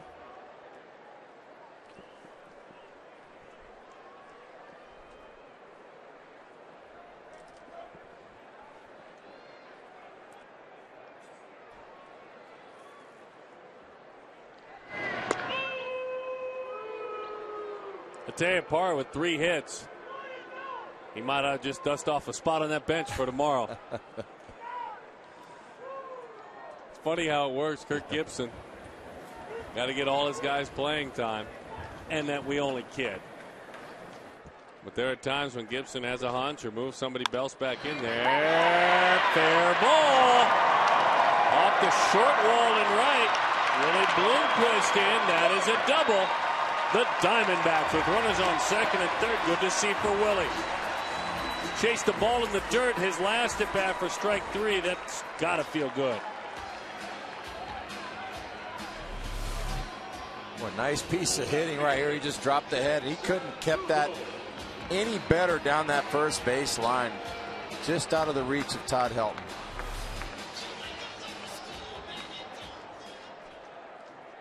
Jason Kubel digging into the box with the Beastie Boys settling him in. Like that. Southern California native from Palmdale, about 50 miles outside of LA. Born in South Dakota, but grew up and now makes his home in the San Fernando Valley in the wintertime. Now you see that beard and you think Minnesota Twins and South Dakota. He spent a majority of his life in Southern California. Let's see if he can send another one to the water right here. Breaking ball is high. Infield is in. You can tell when a hitter is starting to feel pretty good up there. He had last at bat, he hit a home run. Right center field on a 3-0 count. Now he's ahead again, 2-0 in the count. Taking pitches well. Kubel lines that one into left center field. It is down. It's a race to the plate. One is in, another is in. Back-to-back jack right in there. Hara went back to the bag. Bloomquist was on his back belt loop when that happened. And the two of them raced home. I'm wondering if there wasn't a play on the second base runner, Willie Bloomquist. Beautiful piece of hitting, 6-0.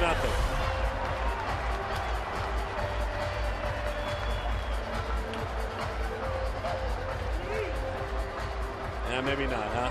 Maybe not a play. A 4 RBI night for Jason Kubel.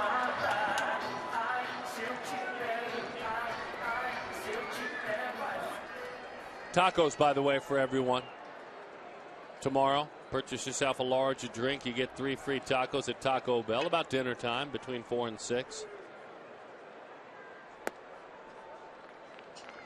Miguel Montero has gone back to his old walk-up song. I don't really know the name of it, but I just know the beat. He changed it, and it has now returned.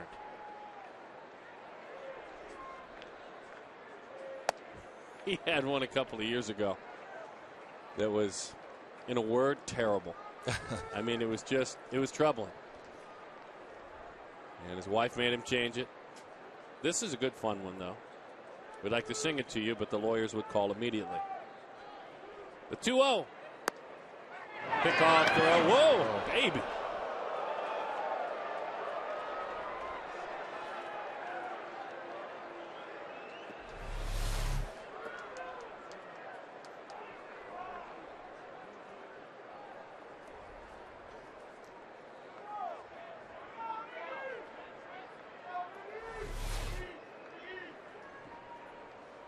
That one is over the inside corner. What was your walk-up song? Geez, I drew a blank right there. It was heavy, Collective Soul.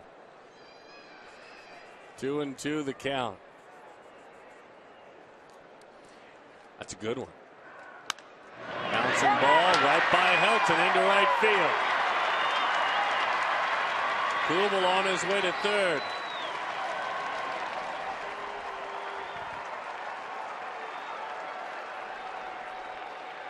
So Miguel Montero. A nice piece of hitting right here. Finds the hole between first and second once again. Todd Helton spent a lot of time today on his belly. It hasn't been a real fun day for Todd Helton.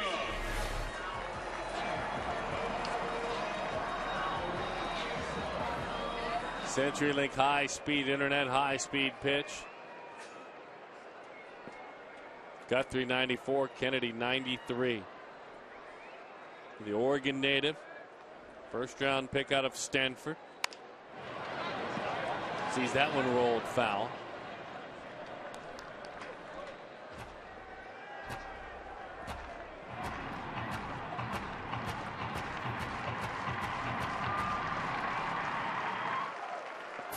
And that's got me thinking, you kind of crossed over from one generation to another. Young pulls that one. Only play. Everybody's safe. Oh, baby, the Diamondbacks add on. He took the only play he thought he could have was across the diamond. That wasn't even close. I got to think that's going to be a base hit right there. Even though he checked over at the runner.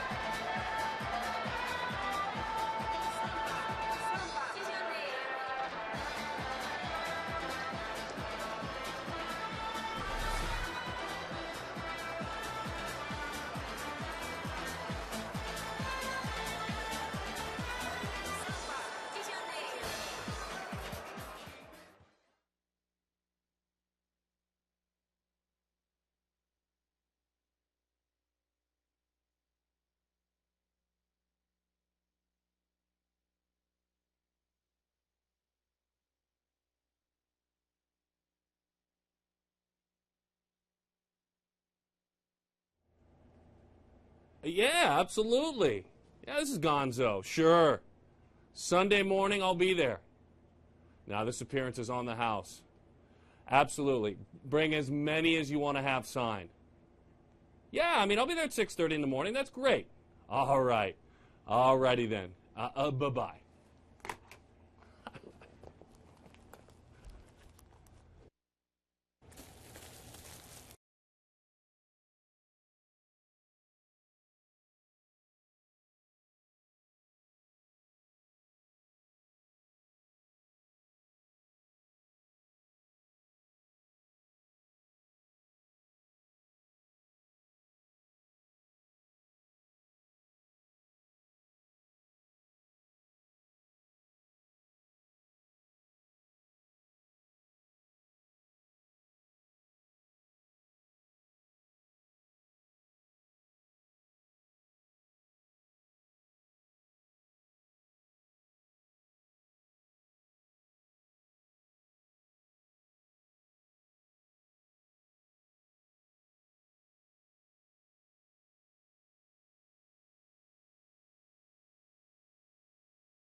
And a lot to celebrate in watching him work tonight. The only concern, again, is he'd love to have a quick inning.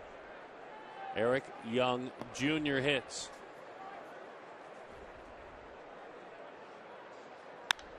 And he hits a high fly ball into right center field. Young goes back on it, and he puts it away. So, our key to the game, brought to you by Kia Motors of America. The bottom line is this: it's Gonzo's office. I mean, so many cool things in there. There's the energy drink. What's the energy drink called, Gonzo? MVP. So MVP energy drink. I took about 20 of those. I got a whole bunch of backpacks, and this is why it's the key. You know, play like it. accomplish great things. Want to have your number out there on the wall. And start right now. Do it for the rest of the year. Well, we got them fired up tonight. I think they know the draft is going on. There's a lot of great young players out there. So.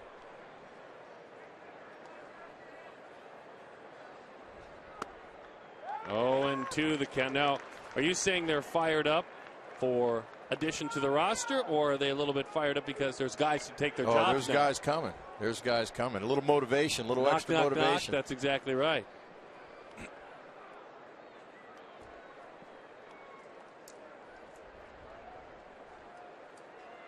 Change up. That is strike 3. What a fabulous pitch there. Oh, and he's got him 3 times tonight.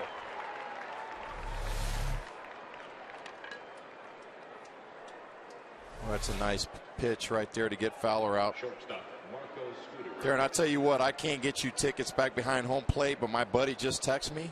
Right. You got a free meal in Payson whenever you want.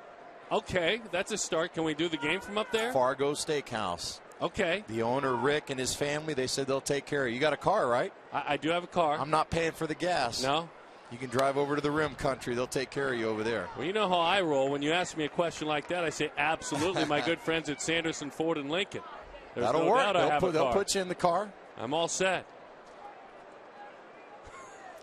Now I got the crew wanting to eat there too. I'll have to talk to Rick. We'll have to set.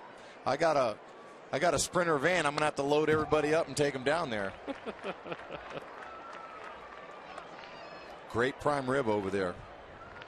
Well, look forward to that, folks. We'll be doing a game there in the second half. We'll head on down to Payson, right? We'll be calling in the game from there. A little feed coming in.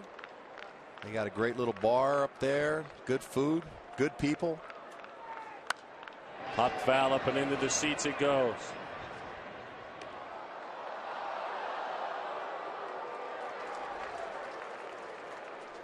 Ralphie's in. He's getting hungry. Look. You guys in for prime rib? Ricky's in. Take one. Toby, you in? Well, Toby. Hey, those guys ain't never turned down food, right? No. Especially free food. Like your good friend, keep getting better, Tommy Lasorda. That one got the outside corner. Ian Kennedy sits down another 11 strikeouts on the evening for the right-hander. 7-0 the score.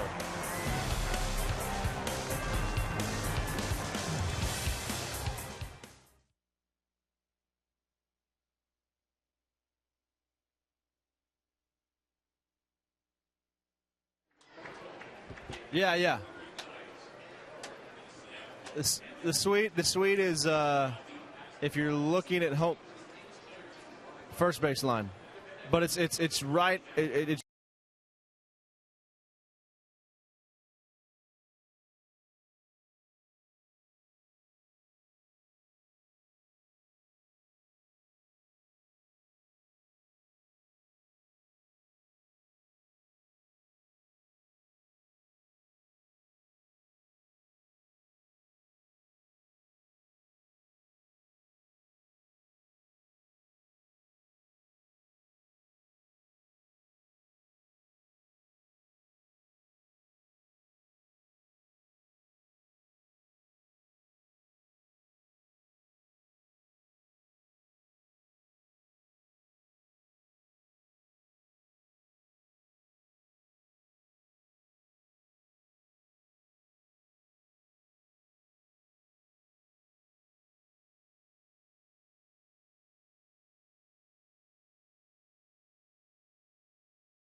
if not more. And this basically limits it down to 1 or 2.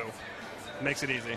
1 or 2, and also, monitoring Ian Kennedy on Twitter and just his box score in general. That's blowing up right now. As Diamondback fans, very excited.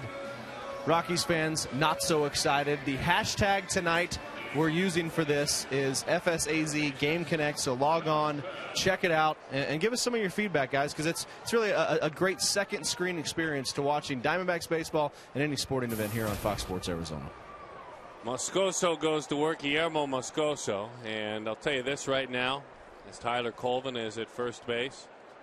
If it passes the test, the Game Connect of the folks at Snake Pit, then you've passed the test. You've got to pass that test, though. Good idea, Fox, giving it a go, but you're passing the test to folks with the AZ Snake Pit. You've done something. Yeah, the Snake Pit's always been great information about the Diamondbacks.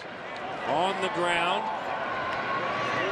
Honest information, too. And that's what's refreshing about it. Very honest or passionate fans. It's a fan-based website through SB Nation. So Bell is erased. And for some reason, Mark McClune, why in the world do they want a photo with you? You can hear me right now. Smile. You know you can hear me. What in the world would they want a photo? You're breaking the camera, Mark.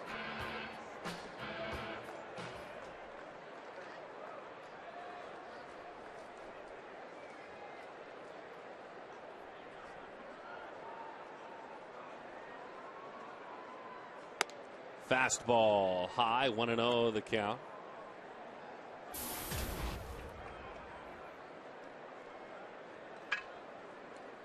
Well, I tell you what, our offense has been on tonight, but how about the job Ian Kennedy's doing?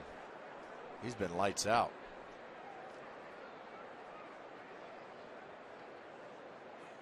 High fly ball, well struck toward the balcony. It goes high up that wall. Fowler won't get there. Hill racing on around, touches second, on his way to third with the slide, and a triple.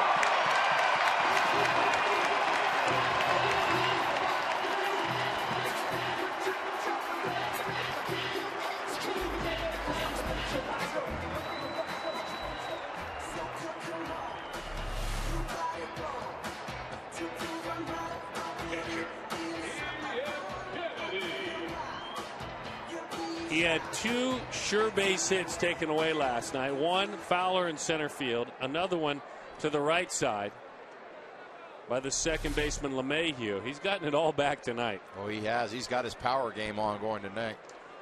Hit one deep to left field and one off the center field wall.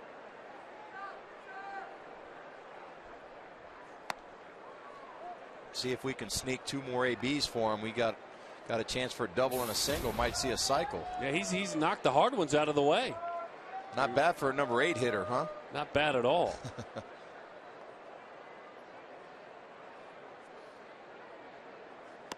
Swing and a miss. 1-1 the count. Ian looking to reach the downs there. A little bit of contact. Let's see what he can come up with here.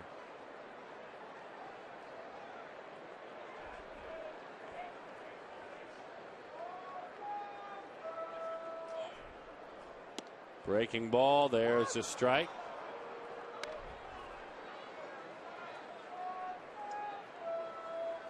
Well, Ian's up in the count. He just wants to try to put something out over the infielders' heads. They're playing in.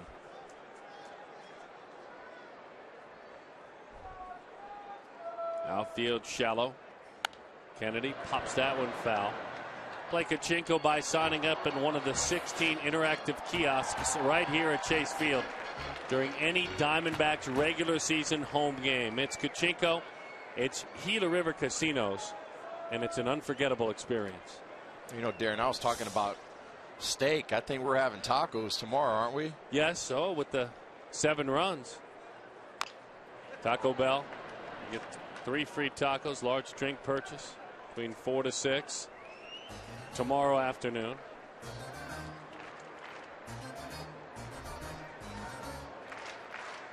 I mean, that's what I'm having anyway.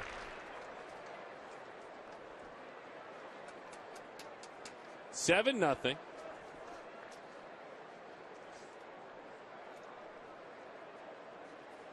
Kennedy, there's your take. So Hill coming into tonight in the 8th spot had 9 total hits, 1 triple. in the 8 spot. He's got 2 hits. He's got a homer and a triple tonight. Wasn't treating him too well. Kennedy, that's strike 3. Ian's walked 5 times. He was looking for one of those walks there. Well, how about a 4-hit night for Park? He's got 3 so far. Well, he's been swinging a hot bat tonight.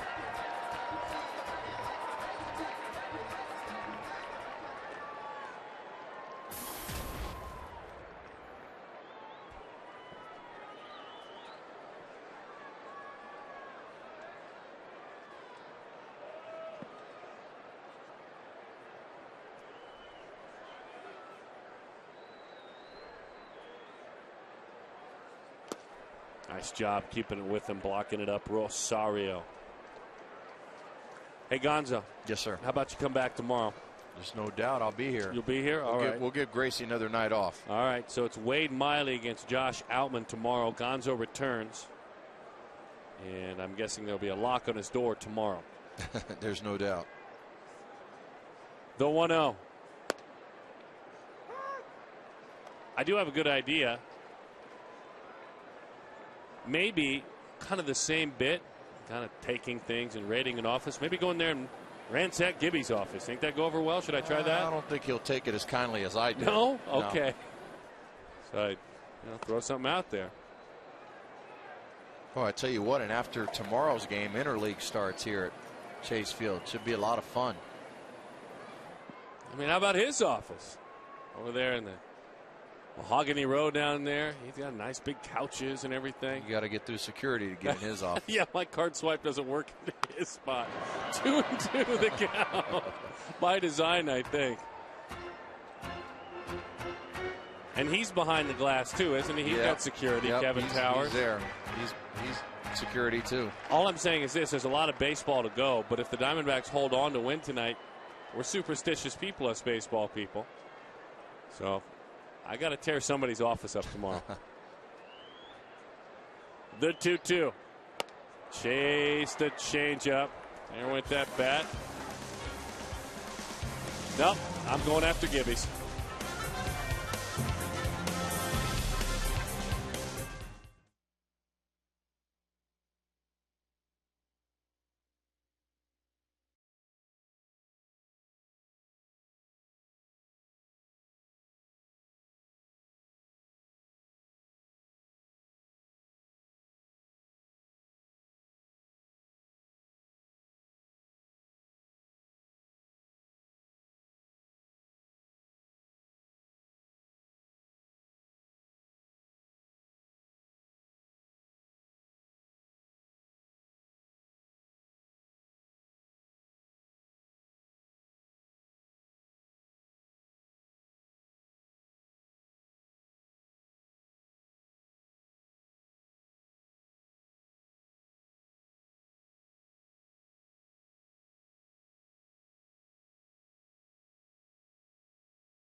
Ticket package at dbacks.com/Star Wars. It's dbacks.com/Star Wars.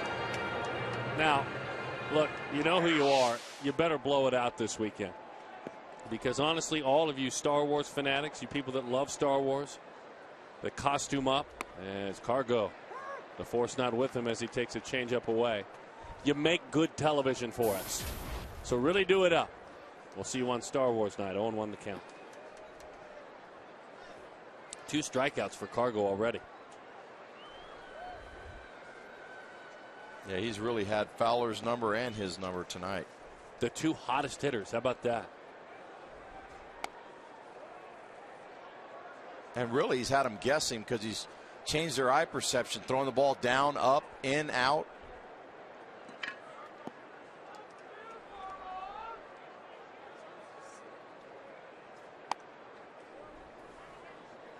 Two and 1 the count. That's almost all strikeouts. Pitches 93 now as this one comes home. His career high for strikeouts is 12. Bouncing ball, and Kennedy's got to get over there. Nice play by Lyle. Yeah, part of the day, too, is on Star Wars Saturday. We'll dress up and do the game this way as well. I mean, we played along. And it was fun. It was a lot of fun last year. So we'll see you Saturday night. I'm going to take Saturday night off. Really? Yeah. Are you sure? I think you and Gracie make for better Stormtroopers? Stormtroopers, yeah. All right. Look at those K's lined up over the head of those great signs. Kadair takes outside. Boy, those are great nights for defense out there. You concentrate a little bit more on your hitting. Had a lot of those nights when Randy Johnson was putting up those Ks. Great nights.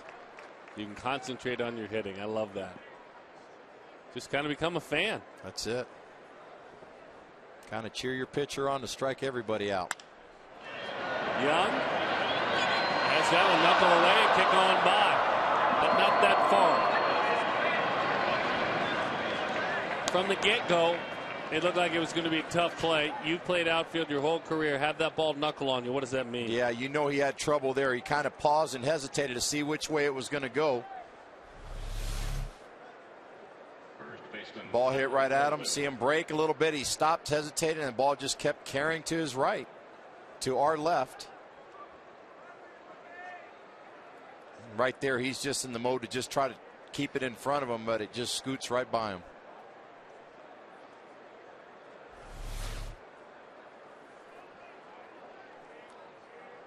'20th double of the season for Michael Kadair. Tyler Colvin at 270 had a huge spring. But then Mr. Fowler and Kadair, Carlos Gonzalez all took over the starting roles in the outfield.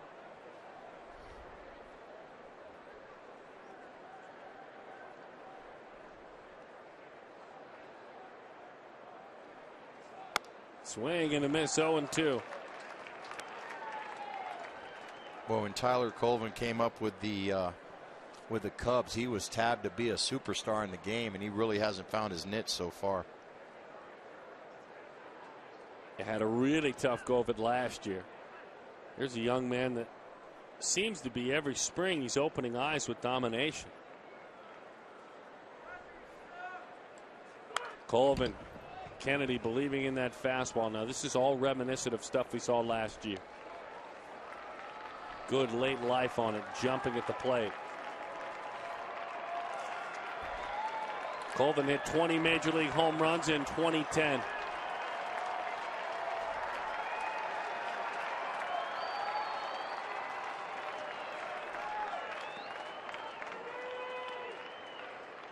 Pitch number 100 is high.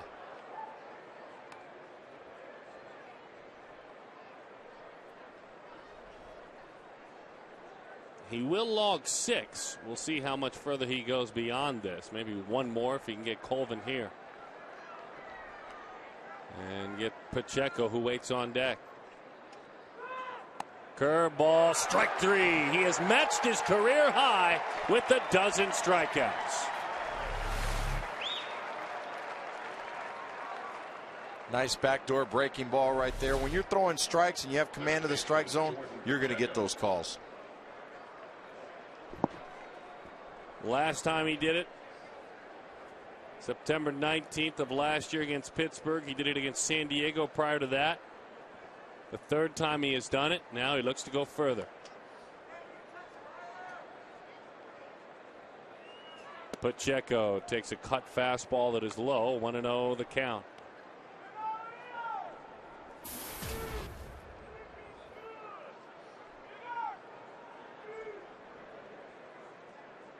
I see they just took some of the advertisement off on the K sign over there to add some more. Let's see if Ian Kennedy could fill the board up tonight.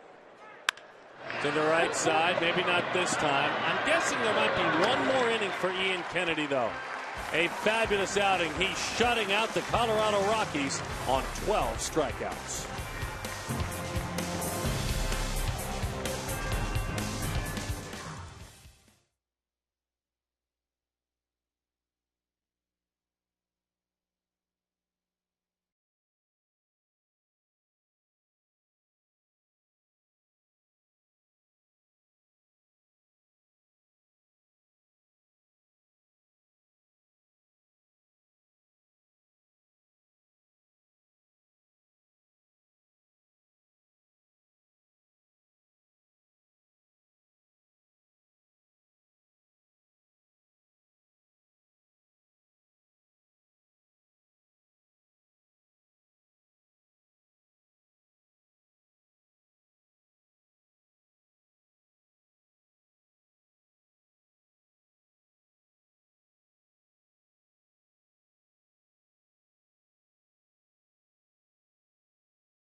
Across our full lineup, visit ChooseNissan.com or visit your local dealer now.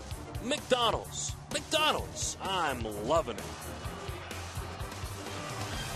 Back at the ball yard, it's been fun to watch Ian Kennedy in San Francisco, then here at home at Chase Field. Because in his last two starts, it's been one run, it's been 20 strikeouts. It's been a boatload of effective pitches. Good to have him back. He's the guy we saw all year last year.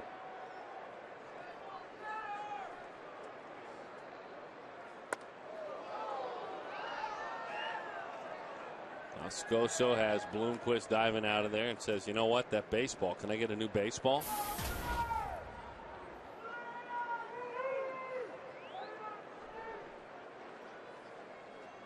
Well, although Willie's 1 for 3, his second at bat of the night where he struck out, he had a pretty good AB. He fouled a lot of pitches off.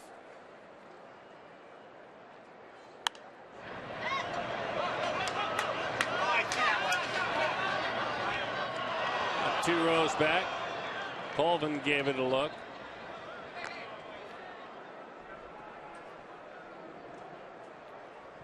Diamondbacks have enjoyed some success tonight offensively. Parr with 3 hits. Bloomquist with a double and a run scored. Kubel, the man on deck, has driven in 4. It's been an enjoyable night. Chris Young has a couple of hits and an RBI.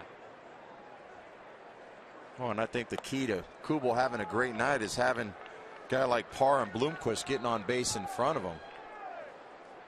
You see a lot of good pitches when you got runners on base all the time.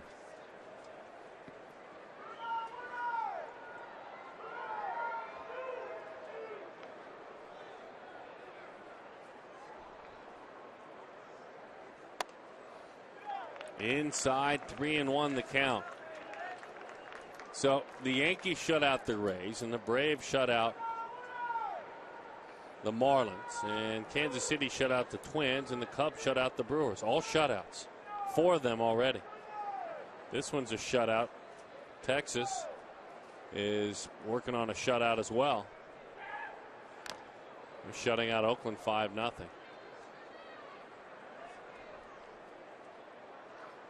Andy Pettit, by the way, for the Yankees. Struck out 10, 7 strong innings. Looked like a youngster. I mean, he looked like a youngster.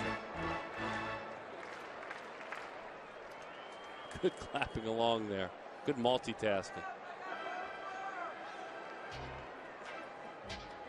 There's multitasking at an older age. Watching the game while texting and talking on the phone.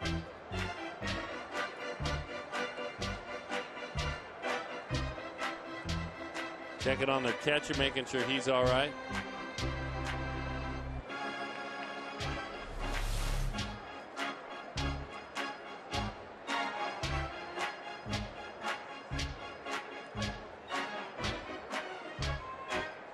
Right there in the, look like collarbone, maybe the shoulder. And you say you want to be a catcher.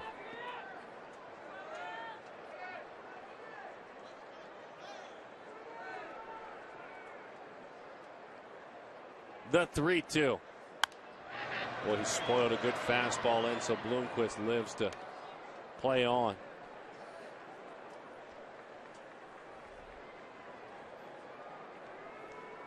There we go. Just a good pastime at the ball yard.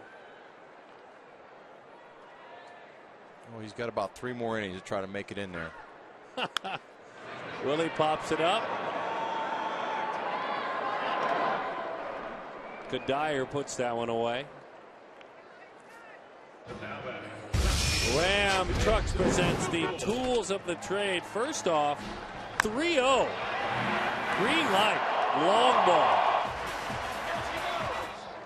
And then he goes the other way.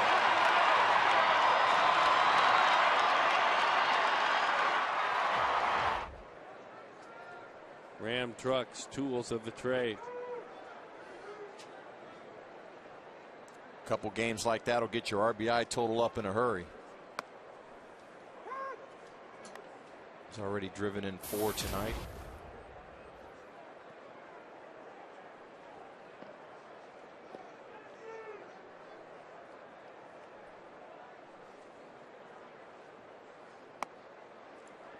Pretty breaking ball, nips the outside corner.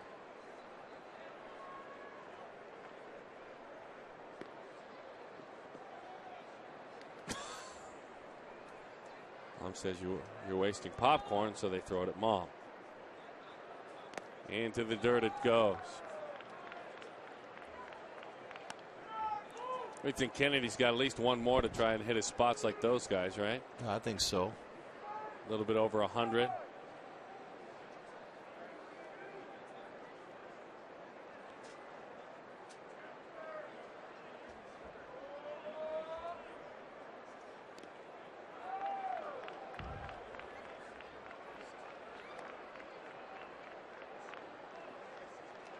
Well, I tell you, even his takes tonight have been good. He's not flinching on balls. He got a couple backdoor breaking balls there, but he's looking for that one down the middle of the plate in so he can turn on it.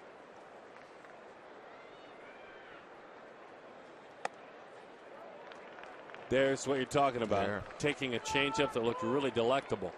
Yeah, and that ball ran a lot. And when you're not going good, usually those are the pitches that you chase out of the strike zone.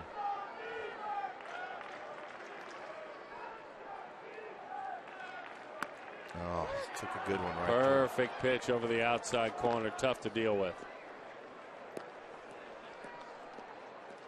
Josh Colementer warming in the pen.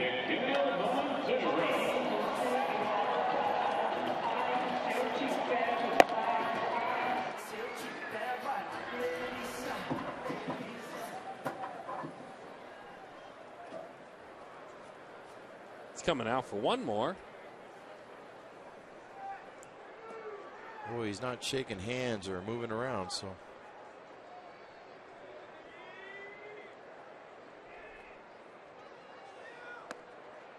Change up is low. 1-0 the count.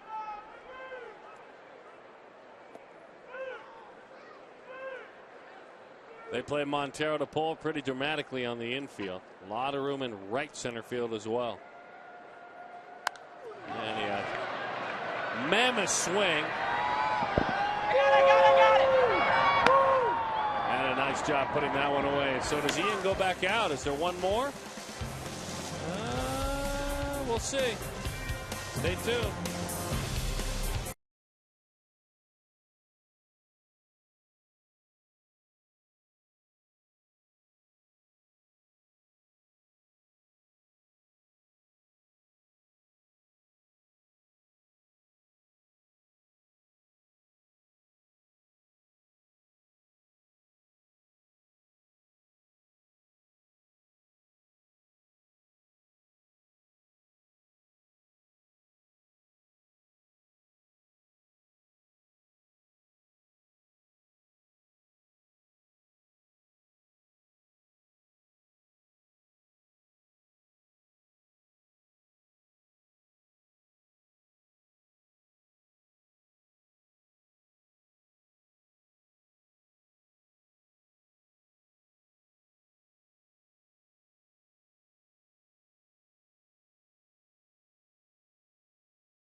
Brought to you by Miller Lite. And talking about the efforts by Ian Kennedy tonight. Gonzo, your assessment of Ian Kennedy. Well, he was on tonight, hitting both sides. His exploding fastball had a lot of movement. Change-up sinking very well. He had Fowler and Gonzalez off balance all night long. Josh Colmenter now goes to work. You know, he'd still be in this ball game if it wasn't for that second inning. His pitch count got really up there after that second inning.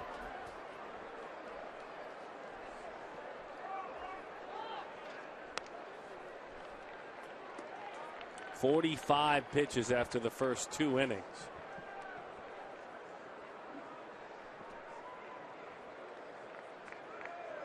Whitting Rosario leads it off.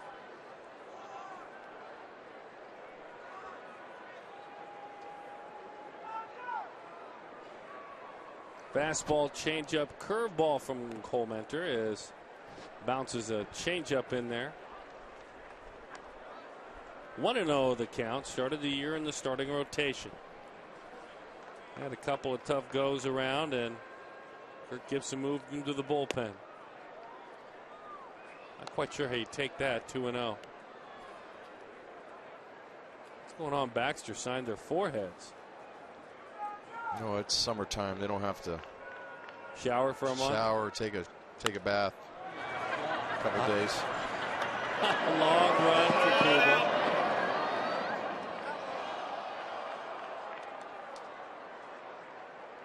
Look at that.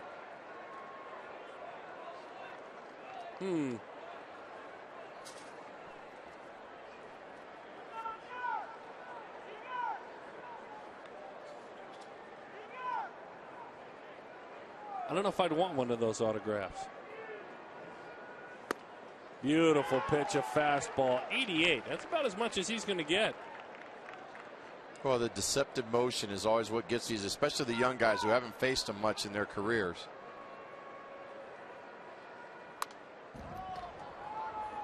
Again, 88 miles an hour. Back to the screen it goes. 2-2 the count.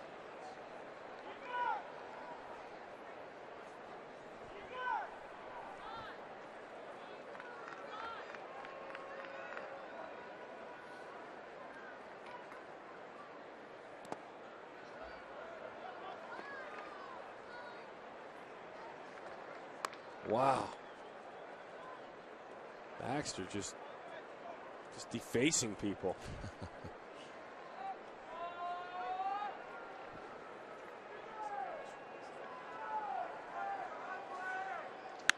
High fly ball right. All right. is there, and he puts it away. So, Rosario is erased. Comenter does his job to get the first man. And here is D.J. LeMahieu. By the way, Kennedy with his 12 strikeouts matched his career high. The last Diamondback to strike out 13 was Randy Johnson, but he did it in his second go-round with the Diamondbacks back in 2008 against the Marlins.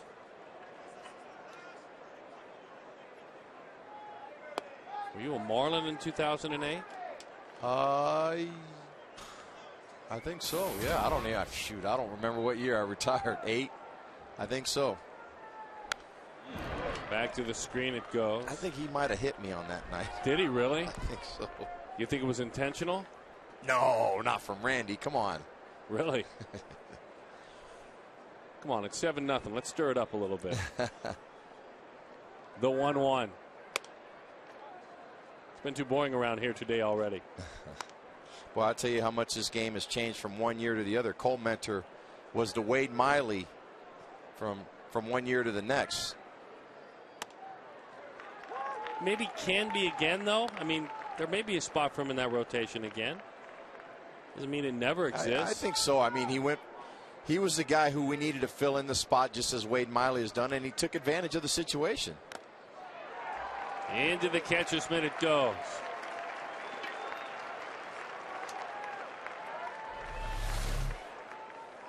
There you see the fastball right there, 88 miles an hour. The thing with Cole Mentor is the more looks that hitters get at him in a game, the better they are the second and third time around.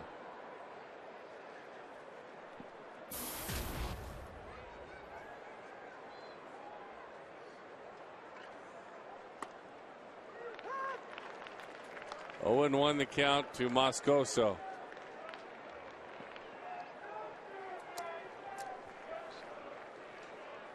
That pitch is outside. 1-1 the count. I remember that game that he hit you too. That'd be 07. I don't know. High fly ball. That's an easy chance. Let this pitcher finish the ball game. Joe Borowski will join us when we come back. Take a look at the post-game show. Talk a little pitching. Help me, Joe.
Spectacular. Ian Kennedy was spectacular all night long. Had to throw quite a few pitches early on, so he's done with this ball game earlier. We welcome you back. Joe Borowski joining us, and Joe, of course, the analyst with Todd Walsh in the post-game show.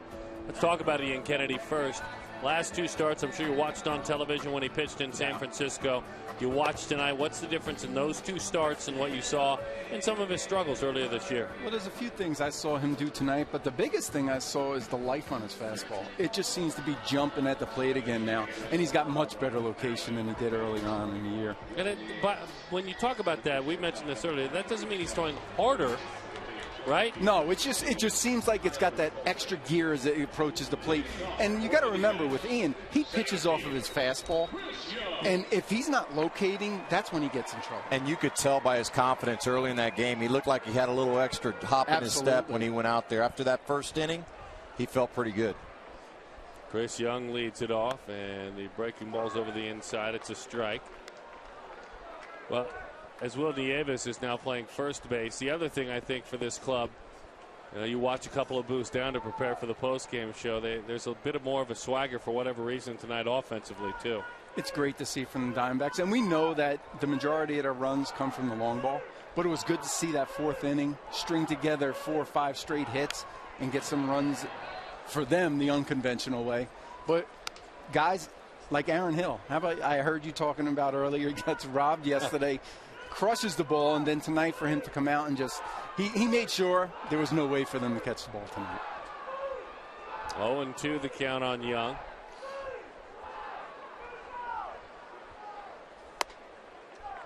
Don't you have to, in a series like this, don't you have to win both series, knowing that you're trying to rebuild your season? Don't you have to look for a 4-2 or a 5-1, knowing you're going to Texas and Anaheim? We know how important it is. If you're going to contend in your division, you have to win in your division. So you have to take care of all the teams that you're going to be fighting for that playoff spot against. And you got to remember, we're in June now. It is starting to get later on in the year, so you need to start making your move pretty soon if you're going to make any type of run later on. Oh, there's no doubt. We could talk about it's a long season. Sooner or later, it starts cutting down. You're in the 3rd month of the season now. You're almost at the All-Star break, so you want to start making your move now. And the key for the Diamondbacks is not looking at the other teams ahead of them. No. It's just play within yourself and just start pecking away and winning the series. Don't forget Joe Borowski, Diamondbacks Live analyst with Todd Walsh after the ball game. You start winning, you keep winning. We like to call it Mount 500 in here. You can't really do anything until you're standing up on that mountain and looking out over the rest of things. You can't really think about the division when you're, or the wild card for that matter, because the Dodgers won again tonight. Until you get back to 500. So Wade Miley pitches tomorrow. And Miley obviously has been a great story. Part of our Chevron look ahead. Gas up and you'll see Outman against Miley. What are your thoughts on Miley? I just love his confidence out on the mound. He's not afraid to go right after you. He throws a hard fastball down in the zone, and he's going to challenge you with it. I just love his approach out on the mound. It doesn't seem like there's anything that's really affecting him negatively out there. There's no situations he's in that he doesn't believe he can get out of. And for a young guy especially, it's very important to go out there and not feel like you're overwhelmed by the situation that's happening. And you've seen him with that. Yeah, I really don't think he doesn't care. He's just going to go out there, and he gets up on that mound and he's waiting for the hitter to get in the box because he wants to go. Absolutely. And the hitters love that. They love a guy who's not out there walking around the mound, prolonging the inning. Good up there. Hey, come on, here goes my best. Let's see if you can beat me. And the umpires love that too. Oh, sure. Then you start getting those balls, 1-2 inches off the plate. Of course, they're always strikes in my mind. 3-2 the count. It's interesting too. He needs to work quick. He does need his defense. He's not a strikeout pitcher. You'd see Wade throws hard, but he's a guy that he'll hit your bat. He just doesn't always hit the sweet spot very much. And everybody loves strikeouts, and what Ian did tonight was phenomenal. But to tell you the truth, and I know, Gonzo, you can agree with this, as a fielder, you want the ball put in play as quickly as possible. I know as a pitcher, I was trying to get you out within 3 pitches because I knew the more I had to throw pitches to you, the more likely I was to make a mistake. Well, and as a hitter, you live on that. And there's no doubt. Well, there's good and bad with a lot of strikeouts. When you strike out a lot of guys like Ian Kennedy did tonight, the pitch count, yeah, it goes up, especially if you get a guy that fouls off 3 or 4 pitches. But when you got a guy who's consistently throwing first pitch strikes and getting right after you, his pitch count usually stays down. And that's the key, Gonzo, is it's not like you're throwing balls right down the middle. You're throwing to thirds of the plate, so you're hitting the outer half, hitting the inner half, and you're throwing quality strikes early in the count and trying to make them put the ball in play. Well, that's a guy like Greg Maddux made a living on that. He wasn't a guy who struck out a lot of guys. He's going to get his strikeouts, but the umpires and the hitters know you're around the plate. You better go up there swinging the bat. Because the more that these pitchers are around the plate, they're going to get some of those pitches 2 and 3 inches off the plate. So you got to go up there swinging and being aggressive. And you saw that with Maddox's career as it went on. I think hitters went up there with the approach that we better get to him early, because we know if he gets ahead of us early, he's going to start pounding off the plate. And he's going to get that because when the catcher's not moving his glove the entire game, the umpires, sooner or later, he's going to keep giving them to him. Bell 1-1 the count. We're not paying you extra for that fabulous preview of tomorrow's outing, by the way. I mean, that was a great preview. I do have some numbers. Kurt Zacher does great research. And 2 for 4, you against him. 2 for 4. Come on, Gonzo. Struck me out? Did he strike me out? One strikeout, yeah. All right. And a double. So. Actually, I do remember that double, and I think it was when Gonzo was with Houston, and I was with, you were with the Cubs. Bell with the Texas leaguer, he'll take it. And I was with Atlanta. You really remember that? Yes, I do. Are you sure you're not telling a tall tale? No, I do remember. It was in left field. You went opposite field. They'll look it up, man. They can look it up. I do remember it. They got happy fingers up here with these computers. Well, you had about 600 doubles. That's why I'm curious. So it's nice of me to, add That's right. Total. You contributed to it. What else you guys pitching in the post-game show? Todd's back. Good to have Todd back. Yeah, it's great to have Todd back. But there's something that I noticed about Kennedy tonight with all of his strikeouts. And I can't give it away now. You're gonna have to tune in later. The king of the tees. You gotta tune in later. I can't give it all away now. But there was something that I noticed about him that he usually doesn't do too much, but he was really doing it tonight, and I think it helped contribute to the strikeout total. And it's all within the rules. Absolutely. Okay, good. 0-1 the count. You know us. As pitchers, we're always playing within the rules. I know Ian is, and I'm sure you might have, I guess. I know an awful lot of guys who kind of stepped outside of those lines on occasion.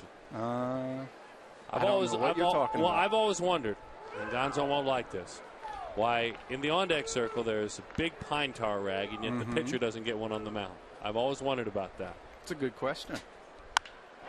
Base hit, Aaron Hill. He's having a night now.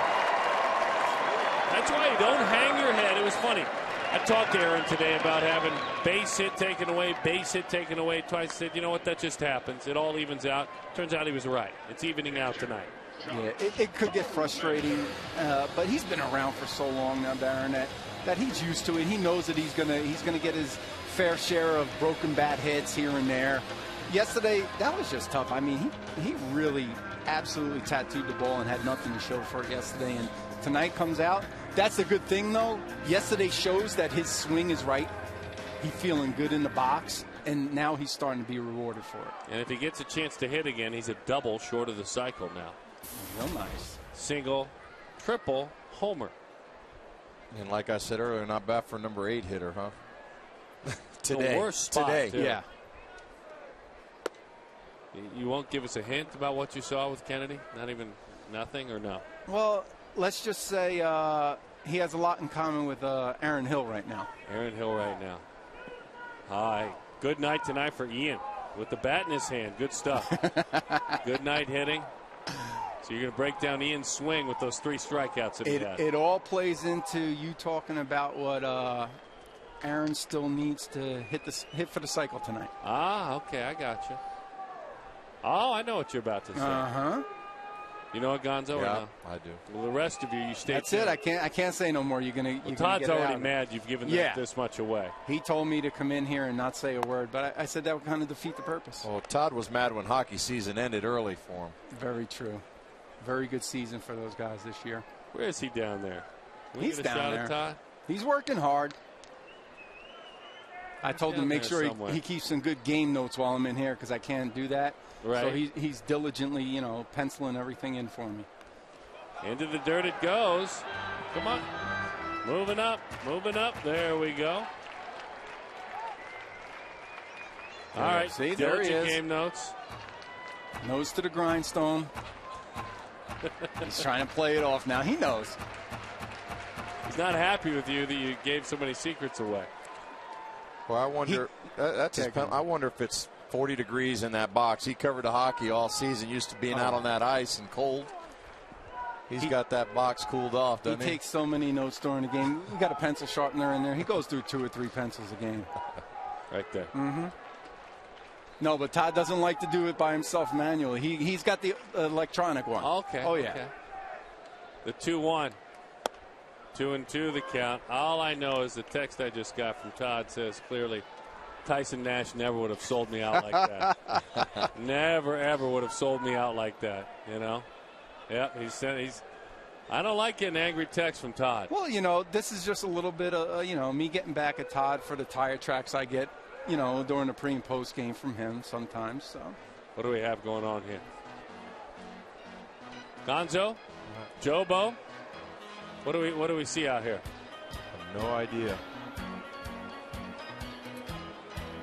maybe Batting order is in order.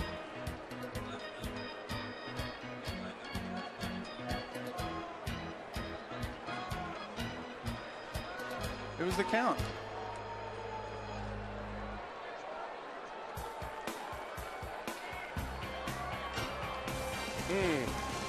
Well, you'll talk about that in the post-game show as well.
Momenter 1-1. 1-2. 1-2. That is strike 3. That's it. Strike 3.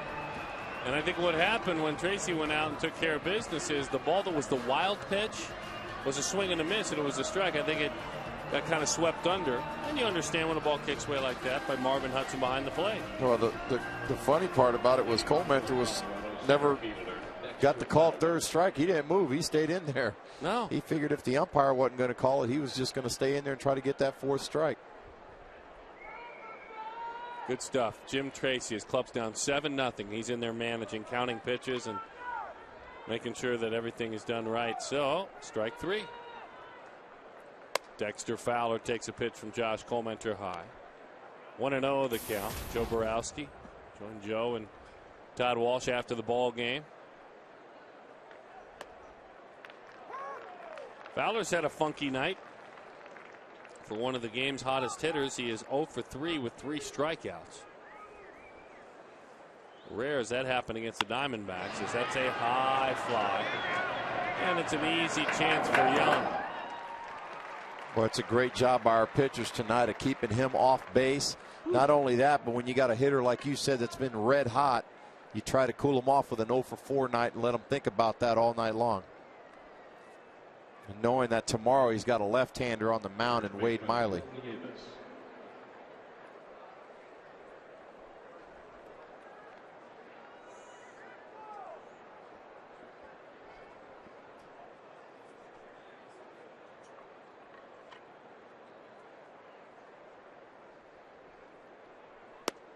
1-0 the count to Will Nieves.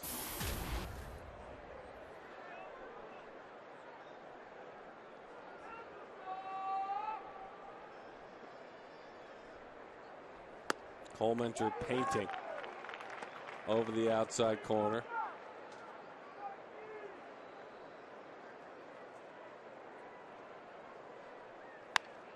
Right back to the screen. 1 ball and 1 strike.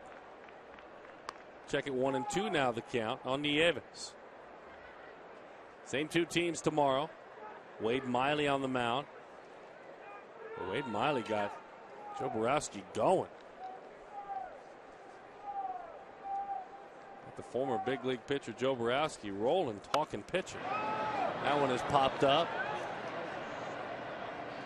And up above us it goes. Fun to watch him work. As always, as we mentioned, he's not a big strikeout guy. That maybe is the biggest surprise. By the way, he acts like that during his starts, too. Yeah. Walking around the clubhouse, talking to everybody. You wouldn't know it was his day for pitching. Pitch is high, 2-2 the count. Similar to Randy. Oh, night and day. Randy's pitching tomorrow. He's already locked in, not even talking to anybody on the bench, ready to go. Good looking changeup. That is strike 3. Not that man. Our Geico quote of the contest. Ray Montgomery, physically he's mature. He is strong, powerfully built kid. The swing itself is pretty pure, has a chance to be above average. I think there's power to come. Ray Montgomery, who's still continuing to work hard in the draft. Can't find any shots of him now as hard as he's working. You can see Strahan, that first pick. We're talking about Jake Barrett. We congratulate him, a local product.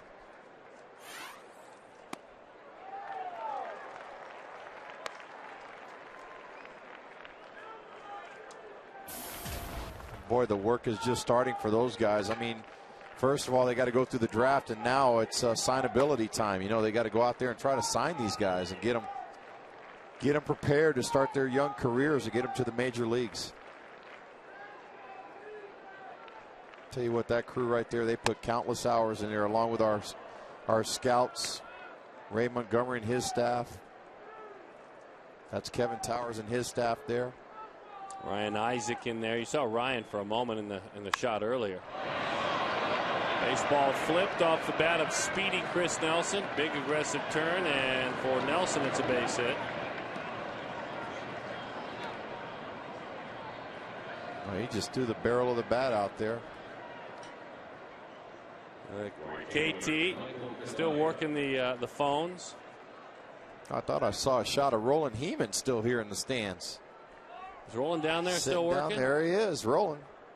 That's my travel partner right there. He loves that Red Lobster action that we got down in Secaucus, New Jersey. Can't go wrong. His wife Margot probably sitting at home watching the game. 0-1 the count. Yeah, I want her to know that he's in safe hands when he's with me walking around down there. I think it's the other is true. I think you're in safe hands. I am. I tell you what, Roland knows everybody. He has so much respect.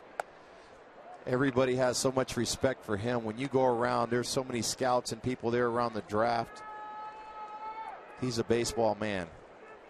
I love Hall of Famer. Every time you walk around with him, you know, former general managers, scouts, everybody knows who Roland Heeman is.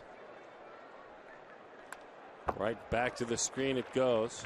Sharp as a tack, too. I love sitting next to him just listening to his baseball stories. What an honor he received last year. The Buck O'Neil Lifetime Achievement Award, given out by the Baseball Hall of Fame and Museum Boards of Directors. And it was presented during the induction July of last year. We handed an award with Buck O'Neil's name on it. I tell you what, we're very fortunate to have a man like that in our organization. 2-2 the count. You learn a lot playing the game, but when you're off the field now that my career is over, I learned just as much listening to him talk. He's sharp as a tack. He can tell you stories from way back, some of the players that he signed and talked to and had to go around. He's a very interesting man. Curveball, that'll do it. Down goes Kadire. All right, boys, keep working hard. Good luck.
To the World Series begins for the 2012 Major League Baseball All-Star Game Tuesday, July 10th at 4:30 Pacific on Fox. Nissan Tex Bowl, you still love the game more than anything. Home Run Derby, Fan Fest, and then the Celebrity Softball. There's no wrong answer.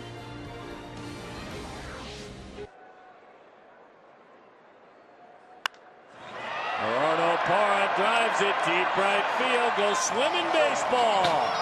You betcha, Parra with the homer. A 4-hit night capped off with a long ball.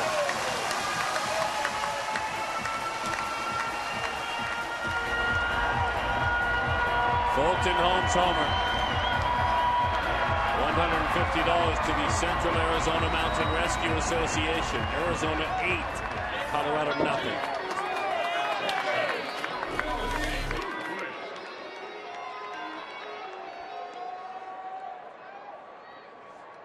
Pitch about chest high.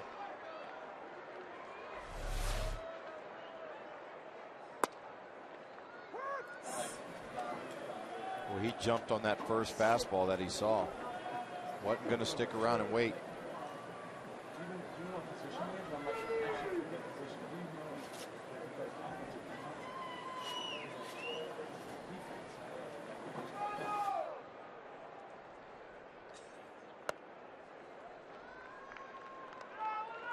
One and one the count.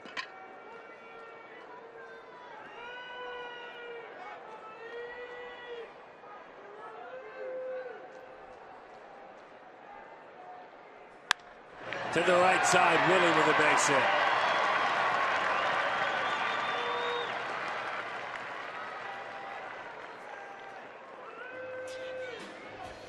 I don't know how you feel, Gonzo, but I'm not a big believer in saving or don't using up too many. I think that's somewhat silly. Each game is its own entity. You're exactly right. Right here is where you build confidence and carry it over into tomorrow's ball game.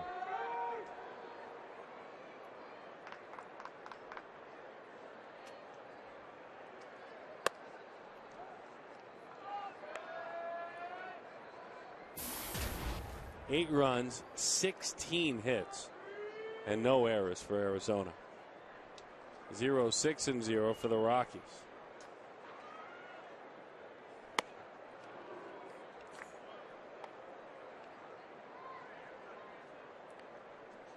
Kubal's looking for that pitch right here to jump on.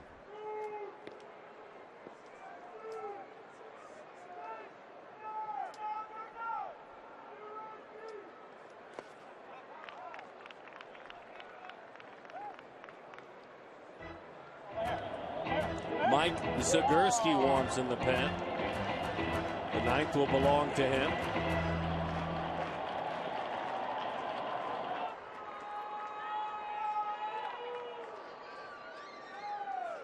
You gotta keep wanting some hits. Put together some more hits. Swing and a miss, 2-2. You got a long ways to go trying to get down to Aaron Hill's spot. Well, I'm really surprised a guy like Rosario's still in the ball game, the catcher. He's taken a beating back there on a couple pitches. Took a foul tip earlier off the collarbone.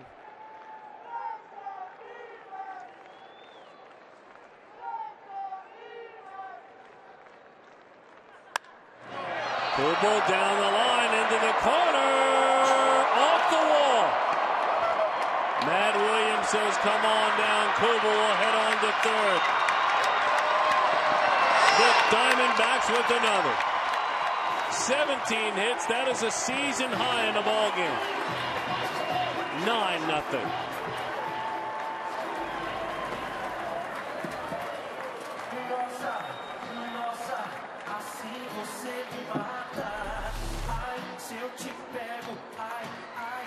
Well, I think he got it there. He thought he got it when he hit it, and it just hit right under the yellow line.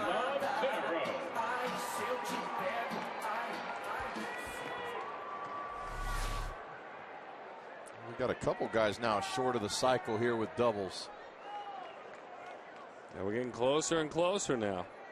I don't know if we'll have a chance to see Kubel hit again, but it's getting closer and closer to Aaron Hill.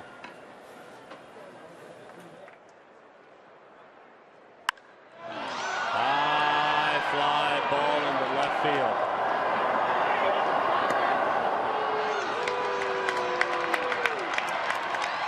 Make it 10.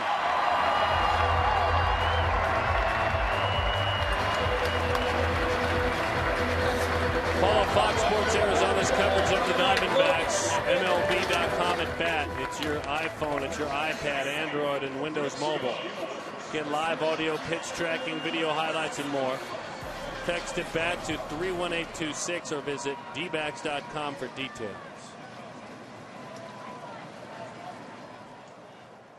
Well, there you see Justin Upton. You got to be wondering what he's thinking right now. His team's gone out and got 17 hits tonight. Those are the nights you wish you were in the game.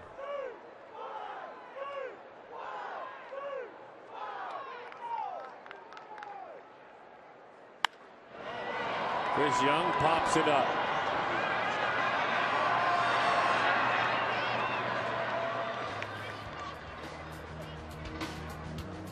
All right, you need Overbay and Bell to get on. Get that shot at the cycle.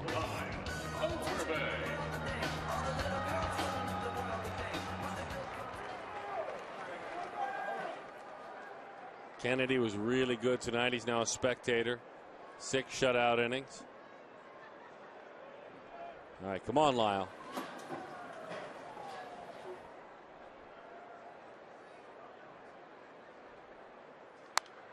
Fouls it off. It certainly won't hold it against him. Lyle has a base hit. He's having a fabulous year. Hitting .339.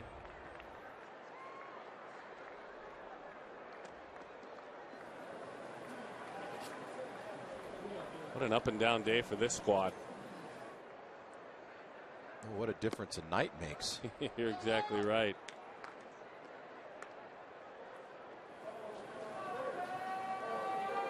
You know, I don't know, Darren, for me, it just seems like our ball club, when we score early, they seem to relax a little bit more and be a little bit more selective and aggressive at the plate.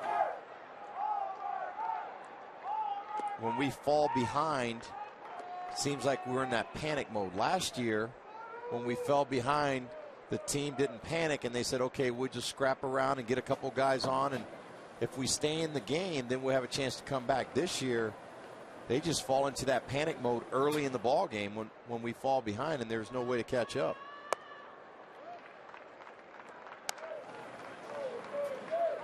Come on, just a shot at the cycle.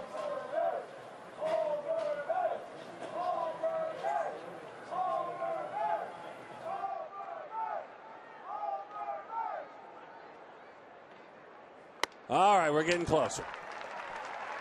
Getting closer. Just need Mr. Bell.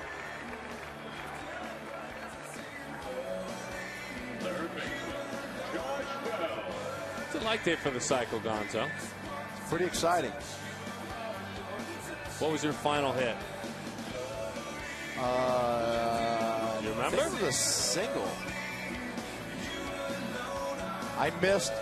I had another shot at it one time when I was playing against the Cubs with Houston. I was a single away from it, came up in the 9th inning and drew a 3-2 walk, and I got booed by the fans at Wrigley Field, and I was on the visiting team. Oh. And my teammates got on me too because I took a walk. Well, you gotta do what you gotta do. Colburn, Gonzo, Drew, and Johnson, Kelly Johnson. Those are the other 4. Josh, come on now. 0-1 the count. Well, the tough one is a triple, I think. Yes. To get. So he's got that out of the way. Just needs a double. I mean, I say this is the Major League. Just needs a double. My apologies for even saying that. In the Major League. And he did. He got the 2 hardest ones out of the way early. He hit a homer his first time up and then a triple.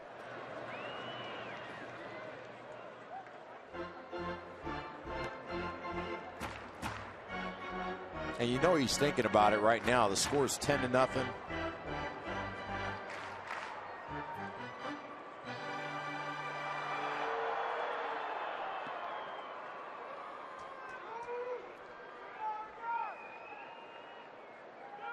One and one the count. All right, Josh, way to go. Into the dirt. 2-1.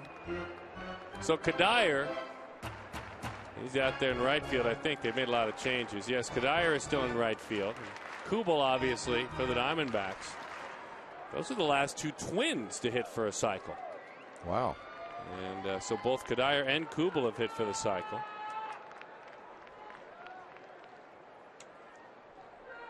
The 2-1 pitch. All right, 2-2 the count. Come on, Josh, we're pulling for you.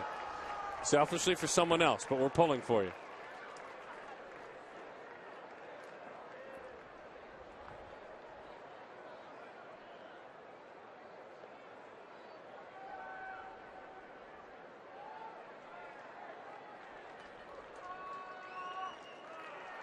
The 2-2. Into the dirt it goes. 3-2 the count.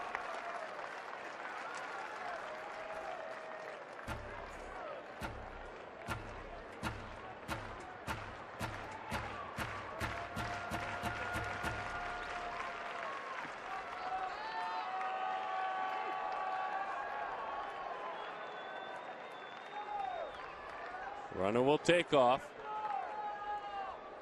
Hill waits on deck.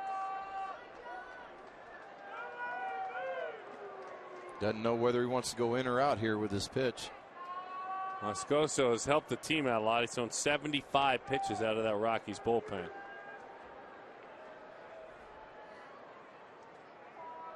Runner goes. Oh, we get a look at it. Aaron Hill gets a shot at the cycle. Ball 4, way to go by Mr. Bell. 4 Diamondbacks have hit for the cycle in this franchise's history. One of them is sitting to my right, Luis Gonzalez. Greg Colburn has done it. Stephen Drew has done it. The last one to do it, Kelly Johnson. Unfortunately, Kelly's came in a loss. Aaron would love to do it in a win. Well, all you can ask for is just having a shot to do it, and he's got it right here in the bottom of the 8th inning.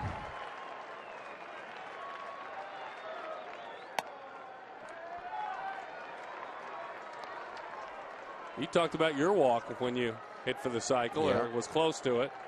He might have to expand his zone. Moscoso's leaking oil.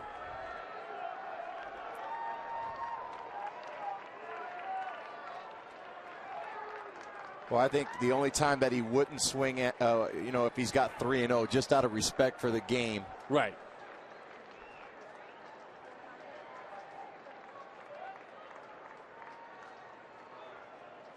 Pitch is low, 2-0 the count. Now, the crowd's going to give him the business.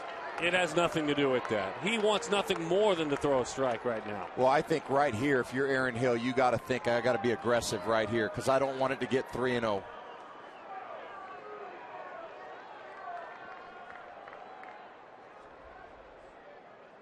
The 2-0. Hill chases, drives it to the right side, 2-1 the count. Well, he had the right idea. He had to take a pass at it right here. If you got a shot at it, you got to go for it.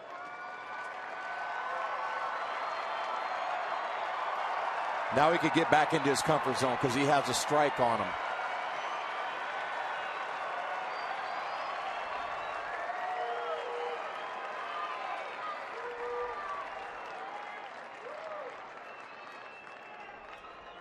The 2-1 to Hill, breaking ball, 2-2 the count.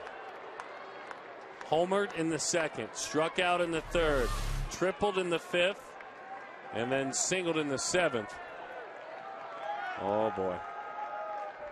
That was devastation there from Willie. And Willie knows it looks a lot easier from that dugout than it does in that batter's box.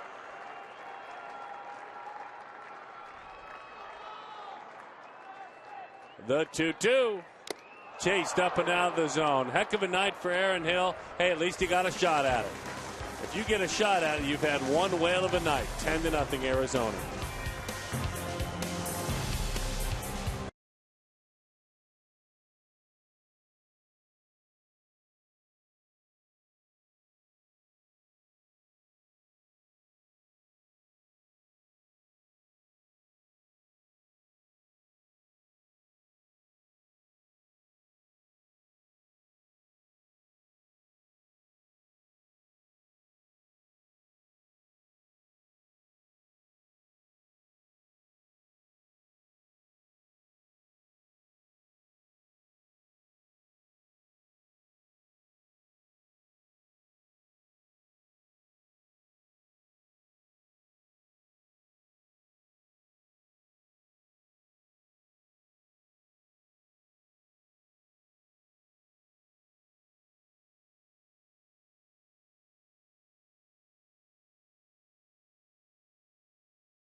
It's been a fun night to be a Diamondbacks fan, and more importantly, it's been a fun night to be a Diamondback.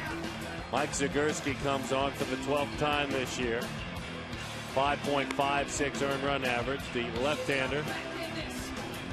We'll try and put this ball game to bed.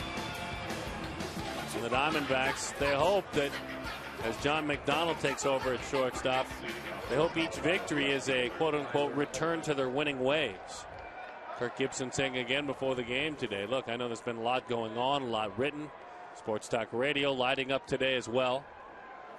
We're just trying to get back on a roll. I understand all this other stuff. I'll address it. I'll address my right fielder, my boss. I'll address all of it. But honestly, I just want to push on and get my team on a roll. That's really what he wants to do. And it sounds simple, but what other goal should you have? No, you're exactly right. Once they get back on track and start winning games and everything kind of takes care of itself, when your team's not playing well, everything seems to be magnified. Yes, it does. The other way, Bell keeps those feet moving like Matt Williams reminds him. And a nice job. That's a nice play. Retiring Cole. That was a hard hit ball. Chaz Roberts, cool plays in the night. Look, if you had a shot at the cycle, you've had a heck of a night. Big time homer early. Aaron Hill with the triple off the wall to follow. And then a single. He needed a double for the cycle. Came up with a strikeout. Came up empty, but a heck of a night for Aaron. Jordan Pacheco takes strike one.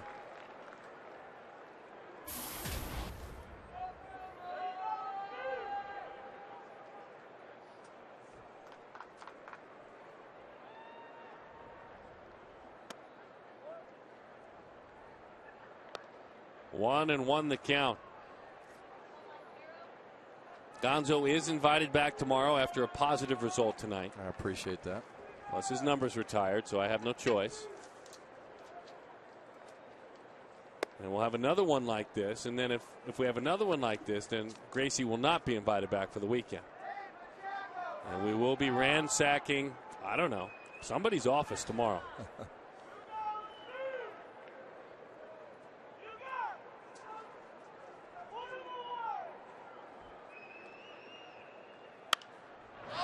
Two and two the count. Well, I tell you, if you're a baseball fan, this is a perfect night to be out here. Roof open, nice and cozy. Team swinging the bat well tonight.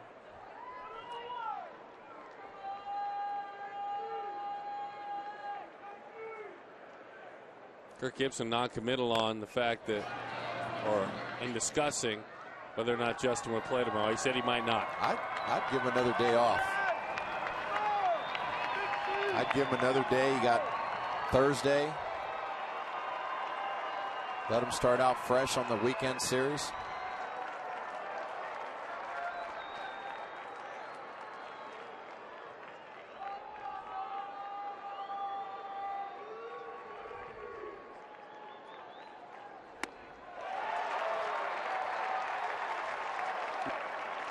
But add insult to injury, you go down on strikes there, and just kind of a tough end of the night. Then your buddy puts his chewed gum right by you on the bench, and then that happens.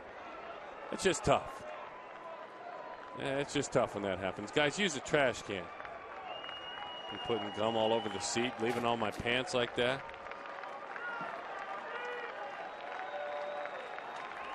Heck, I got friends texting me. They're watching the game tonight outside on their patio. Really? In the backyard, the Willits family. Love the Willits family. Hi, guys. All the boys camping out. Nice night for baseball. Even Bazooka Joe would put his gum in the trash when he's done with it.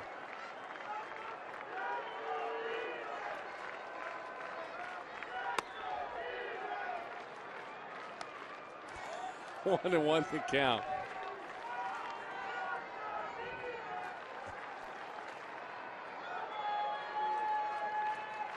Zagurski rocks and fires. That one is low. 2-1.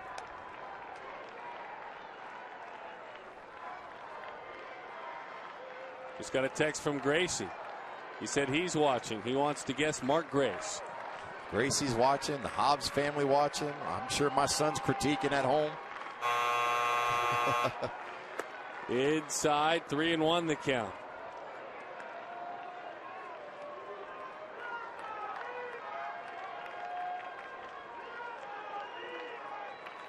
Fans are looking for that last out. Bouncing ball. Look at Bell. Look at Josh on a backhand. Nice play. Great ball game. Good night to be a Diamondback. They win it by a score of 10-0. We'll have a few more thoughts and then kick it on out to our post-game show. But first, back to the booth right after this commercial break.